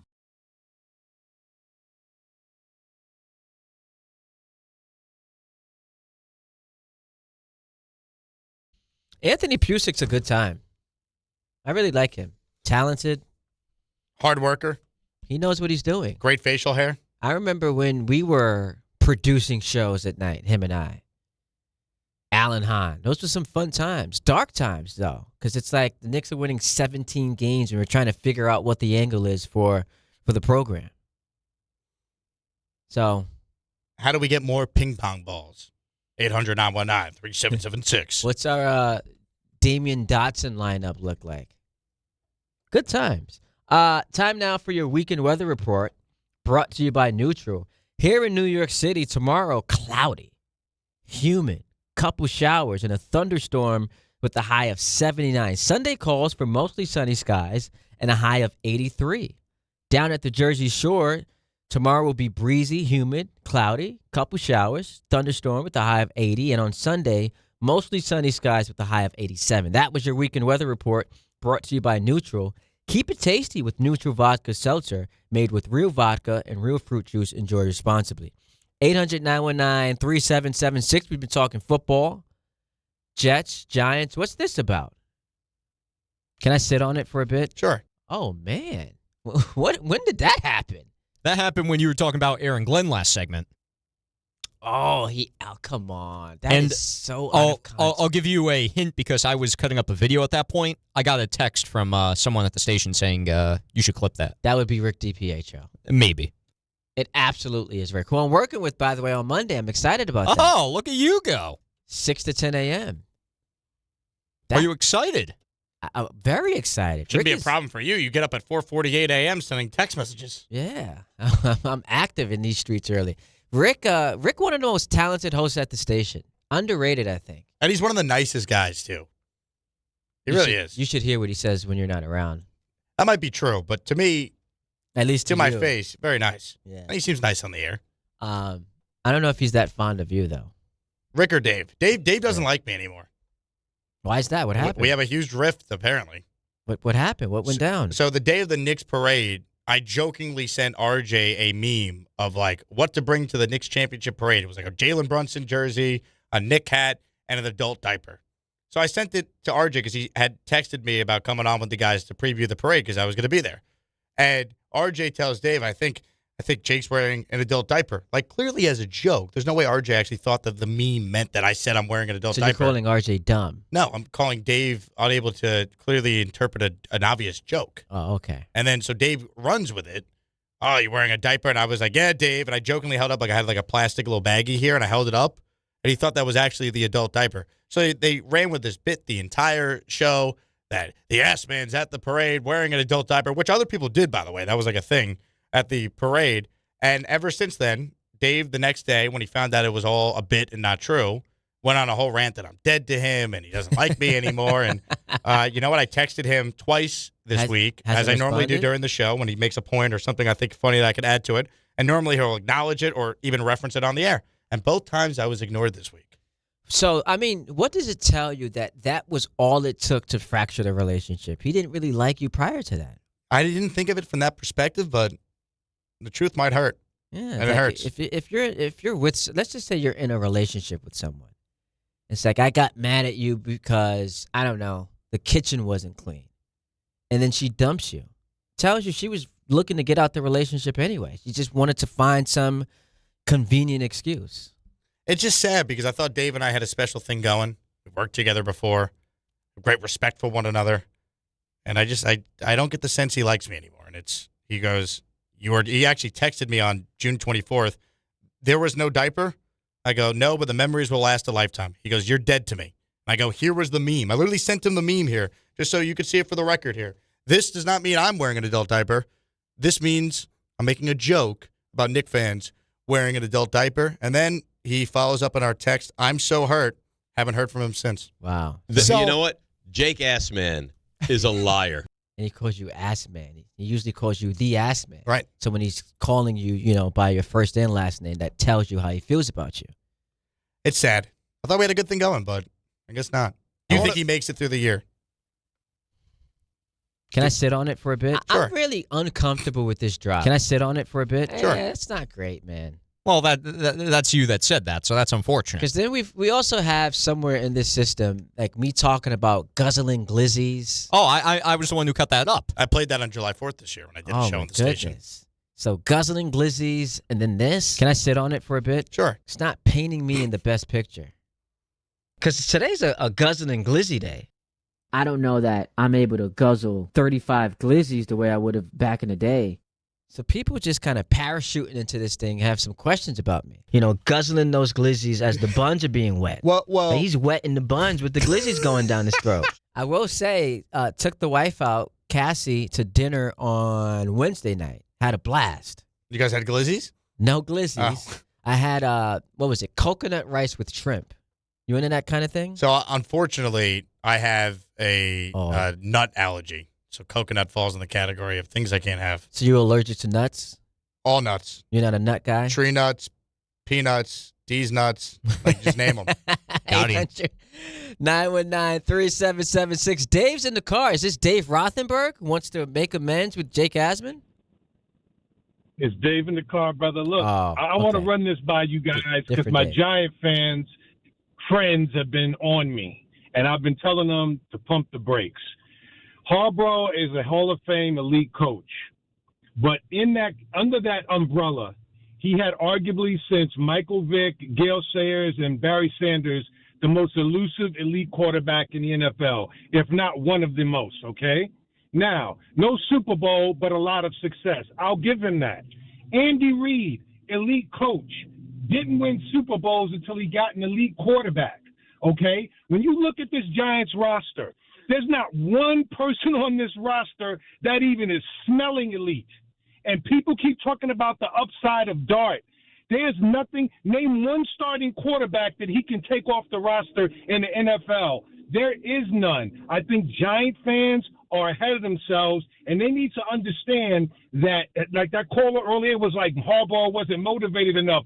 What coach in the history of the NFL would not be motivated to have Jackson as his quarterback?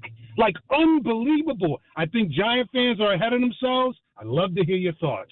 No, I agree. If it were true, that would actually be, to me, discouraging. If I'm a Giant fan, and if I have the opinion that John Harbaugh a Hall of Fame head coach in his last stop with an MVP quarterback in a team that could possibly win a Super Bowl was unmotivated, that's an indictment of him. That doesn't make me feel better about him as a head coach. Now, if you want to phrase it differently as because of how the breakup happened, he's now got a chip on his shoulder and he's out to prove something, then sure. Don't tell me he was unmotivated when he's coaching the Ravens, who every year they're the 1 or the 2 seed. It's just not a reality. Every coach is motivated. Adam Gase was motivated. These guys are maniacal. Remember Adam Gase? He was asked on the Michael Kay show years ago what his plans were for Thanksgiving, and he said he's not spending it with his family because he has to prepare for the 0-11 Bengals, who the Jets then lost to. Yeah. These coaches, even the worst ones, are still motivated. That's an example of what I talked about. Like sometimes these quotes get used against you. You got to chill out. By the way, shout out to the chat. There are people who have been tuned in for the last 2 hours and 45 minutes and say we're an excellent duo together and we should start a podcast. Wingman 1977 says, Ty and the Ass Man. The Ass and Butt Show, baby. Putting people in their seats. Frank Liam 35 says, yes, Ty and Jake are a good duo. Ty and the Ass Man. Kind of like it. You want to come in tomorrow from 9 to noon? Can I sit on it for a bit? Sure. Let's do it, baby. 800-919-3776. We will come back, wrap the show next. Ty Butler, Jake Asman, taking you into the Michael Kay show at 1 o'clock, top of the hour, right here on ESPN New York. The World's Game at BetMGM is here. Bet on the soccer showdowns with 2-up early payouts so that if you're up 2, BetMGM will pay you. That's right. Place a pregame, straight match result bet on any tournament game. If at any point your team is up by 2 goals, you'll instantly win your bet. Then enjoy BetMGM's same-game parlays, daily promotions, player props, and so much more for the World's Game. Don't miss your shot at an early win with 2-up early payout to get paid out if at any point your team is up by 2 goals, regardless of the final outcome of the match. Make it a tournament to remember with BetMGM. BetMGM and GameSense remind you to play responsibly. Gambling problem? Call 877-8-HOPE-NY or text HOPE-NY 467-369. See BetMGM.com for terms. 21 plus years of age to wager and physically present in New York only. New and existing customer offer. Subject to eligibility requirements. Additional terms and restrictions may apply. If you're heading into summer without a medical emergency kit, you're taking a risk most people don't think about until it's too late. Summer colds linger and can turn into sinus infections that last for weeks. Getting sick right now before vacation can derail everything. And when you're traveling, finding a doctor and pharmacy is stressful. That's why I ordered a medical emergency kit. It's like having urgent care and a pharmacy right at home. It includes essential prescriptions like amoxicillin and generic Z-Pak to treat a wide range of common and serious illnesses. So if you wake up sick at home or on the road, you already have what you need. No waiting for your doctor, no hours at urgent care, no pharmacy lines, no copays. Just match your symptoms to the right prescription in your guidebook or call their telemedicine doctor standing by. Start on your meds sooner and feel better faster. Every home needs at least one medical emergency kit. Order yours online in minutes and it's shipped to your door. And save $45 with my promo code 880 at urgentcarekit.com/880. That's promo code 880 at urgentcarekit.com/880. We are moving now. Electric bikes are everywhere. They are quiet and very fast. Teens ride them on the roads, in bike lanes, but also in places they should not be, like sidewalks and parks. Look out! When you ride, wear a helmet. Don't speed. Watch out for pedestrians and cars. New York State and your community have specific rules for electric bikes. Follow them. Go to trafficsafety.ny.gov for more info. A message brought to you by the Governor's Traffic Safety Committee. In this business, time matters. You're always looking for ways to be more efficient and stay ahead. We all have our own time-saving hacks. But if you're a business owner, how can you save time hiring? The answer? ZipRecruiter. ZipRecruiter has a new feature that shows you the most interested qualified candidates first. Save time and meet great candidates sooner with ZipRecruiter. 4 out of 5 employers who post on ZipRecruiter get a quality candidate within the first day. Try it for free at ZipRecruiter.com/sports. That's ZipRecruiter.com/sports. Meet your match on ZipRecruiter. Less than 4 in 10 kids aged 6 through 12 are playing sports regularly. 4 in 10 kids? Let it sink in. Just 4 in 10 kids. ESPN is building a nationwide coalition powered by Disney called Take Back Sports. with the purpose of training more coaches, expanding access, and creating community-driven sports programming that puts kids and fun first. We're working on that store. We hope you'll join us. Visit takebacksports.org to learn more. Congratulations, New York. The Knicks did it. Through battle after battle, they dominated to become this year's NBA champions. Day in and day out, the hard work paid off, and you were there every step of the way. Enjoy the crown. Own it, because this year is your year. A part of your legacy that will never be forgotten. So celebrate this moment, show your pride, and shop the largest selection of official NBA gear at NBAstore.com. A Fanatics experience. Hey now. So, Ty, you're actually going to sing this, or are you going to be too chicken as you usually are? I guess you're going to have to wait and find out, baby. Oh, boy. Jake, do you know the song? Bump it. Let's do it. Huh. Just got paid. It's Friday night. Party jumping. Feeling right. Booty shaking. Dance to the beat. Oh, yeah. Oh, yeah. I like when you did that part. I wanted the isolation. I see you smiling back there. Shout out to Tom Bauer. Just turned 27. He was out last week. The booty was shaking out there. That's right. Across the Jersey Shore. He had 10 bars he hit on that bar crawl. And my man still had an offer. And this is why you got no invite. He had an offer last weekend. Went to 10 bars. Came up short. Money bags, TB. In multiple ways, he came up short, by the way. Hey, now. If you feel me. I got a text from someone that is shocked that you used the term drop a deuce on the radio. Really? There's nothing wrong with dropping a deuce, McBride. What's wrong with that? Oh, Deuce McBride. Oh, okay. What's wrong with the phrase drop a deuce? I had no issue with it. In fact, I encourage it. But just not in the studio. What's the controversy surrounding that? I don't know. Yeah, I don't get it. Time now for the feel-good moment of the week, brought to you by Samuel Institute for Pain Management. Every Friday with Bart and Carlin, we highlight the feel-good moment of the week. Presented by the Samuel Institute for Pain Management. All right, we're here. Feel-good moment of the week. And with that, I toss it to my man, Jake Asman, who's got something pretty special he wants to talk about. Yesterday, I went down to Fanatics Fest, and I saw Aaron Judge, and I finally got my exclusive interview with the Yankee captain. Take a listen. We miss you, Aaron. Get healthy. Yes. Wait, he didn't respond. Oh, unfortunately, you had to see the body language and the laugh and head nod he gave me. More of a visual thing. Yes, it's a visual element. You're going to have to take my word for it. Go on my Twitter account, at Jake Asman. You can see it. But again, I mean, you talk about an interview of all interviews. We miss you, Aaron. Get healthy. Yes. I like it. It sounds like you're a fanboy. Absolutely. It's called Fanatics Fest. Wait, hang on. We miss you, Aaron. Get healthy. With all the background noise, it doesn't sound all that exclusive. There's a lot of people there. But I exclusively asked him that question. And he didn't respond. He laughed and gave me a head nod. Was there a follow-up question? He was going a different direction. Well, you didn't even ask him a question. Can't we call it an interview if there was no question posed? An exclusive statement to Aaron Judge. Okay. But I love it. You got that moment. Fan is short for fanatic. I was at Fanatics Fest. I see what you did there. See what I did? That was the feel-good moment of the week, brought to you by Samuel Institute for Pain Management. For a pain-free life, visit SamuelPain.com today. LeBron take before we get out of here.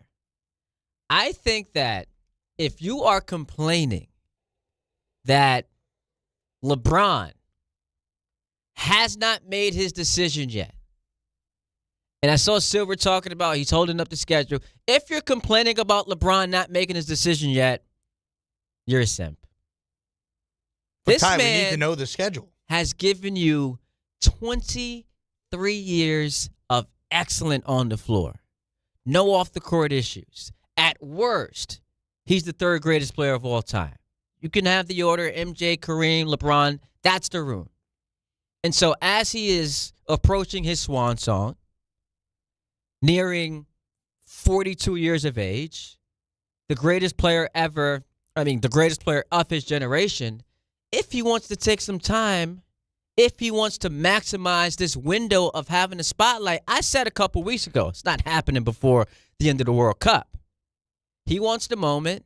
He has more than earned that. What's it to you? I need to know the schedule, Ty. Who are the Knicks playing when they raise the banner. Well, look, he's going to play on Christmas Day, obviously. I think he's got the record, like 20 Christmas Day games, whatever the number is, 20 or 22. He's more than earned that. So I don't begrudge him at all. By the way, I do think he knows where he's going next year. And just tell us. But why does he have to do it on your timeline? Stop gatekeeping your free agent decision, LeBron. Adam Silver needs to fill out the schedule. Oh, my. Tom Bauer took exception to it. You called Tom Bauer a simp in our group chat. Well, what I said was, if you are someone mad at LeBron for taking his time to make this decision, you're a simp. And then Tom Bauer says, well, I guess I'm a simp. You're not actually mad about this. I mean, listen, I'm not like infuriated about it, but dude, like, let's go, kind of TikTok a little bit. Like, I don't care about the whole Adam Silver schedule thing. It's just like I have a feeling he knows his next destination and is playing it out. Absolutely. You think he's going to Cleveland? I would say Cleveland because when he's on stage yesterday with Tyrese Halliburton, he mentions the teams that are in the market for him. He says, I think he said Sixers, Miami, Golden State, leaves out the Cavs. And so Cavs fans on NBA Twitter are now freaking out. I think it's Cleveland. Golden State, close second. I think that'd be a mistake if he went to Golden State. Yeah. I'd go back to Cleveland. One, it's a way more winnable to envision, like best case scenario, he actually could get them back to at least the conference finals where they just were, maybe further, who knows. And two, like that's the team that he's going to be most associated with at the end of his career anyway. So why not go there and get the proper farewell tour over this year or if he decides to play one more? I agree with you. The case for Golden State would be this. You win a championship with a fourth different franchise, and the last of which to close out your career. It's something that'll never be done before. It's not Robert Horry. Like, he is the best player on a fourth different team. Would he be the best player on the Warriors? Yes, absolutely. At this point, he's better than Steph. Still? Yes. Interesting. I mean, he's going to be 42. He just won a playoff series while Steph was doing what? Got bounced in the play-in game. The Lakers, with no Luka, just won a playoff series against the Rockets. And LeBron was awesome in that series. Are you sad he left the Lakers as a Laker fan and LeBron diehard? Absolutely. But I understand it's time to move on. It's the Luka era now, and I'm excited to see what's to come. I thought Philly would be interesting now that they have Jaylen Brown, but you can't. If I'm LeBron, I'm not banking on the health of Joel Embiid, who just doesn't play. I just can't picture him in that uniform. It would be weird. Cleveland makes the most sense. Go back to where it all started. But it's another starving fan base. Haven't won since '83. Haven't been past the second round since 2001. You're talking about Philly? Yeah, the Sixers. Yeah, that's why I'd avoid that. But just bringing them to glory again? What if he all of a sudden starts to have some real slippage in his game at his age? Like, Cleveland's not going to boo him. Philly has no loyalty to I don't think LeBron's ever going to be bad. I don't think he'll be bad. But is he ever going to be – at some point, he can't be a top 10 player in the league. You've been saying that for a decade. I get it. I'd go back to Cleveland. I think it's a better fit. You know, analytically, they beat the Knicks, so why not try and beat the Knicks for real this time? You know what's a great fit? You hosting tomorrow morning, 9 to noon. That's right. I'm excited for that. Can't wait. This was fun today. A lot of fun. We got into it in the first hour. Very fiery, but everyone enjoyed it. And so have a great weekend. Enjoy the show tomorrow. Enjoy Fanatics Fest. And I'll see you soon. Ty, you're the man. You have yourself a tremendous weekend, and big shout out to everyone who tuned in. Ty Butler Show coming up Sunday from 8 to noon. Michael K coming up next, though, right here on ESPN New York. On the biggest stage in the world, FanDuel is changing the game. Because sometimes your player gets subbed off and your bet goes with them. Not anymore. With FanDuel's Super Sub, if your player is subbed out, your bet stays in. If your player leaves the match, your bet continues on with a substitute, so you're still in on it until the final whistle. So if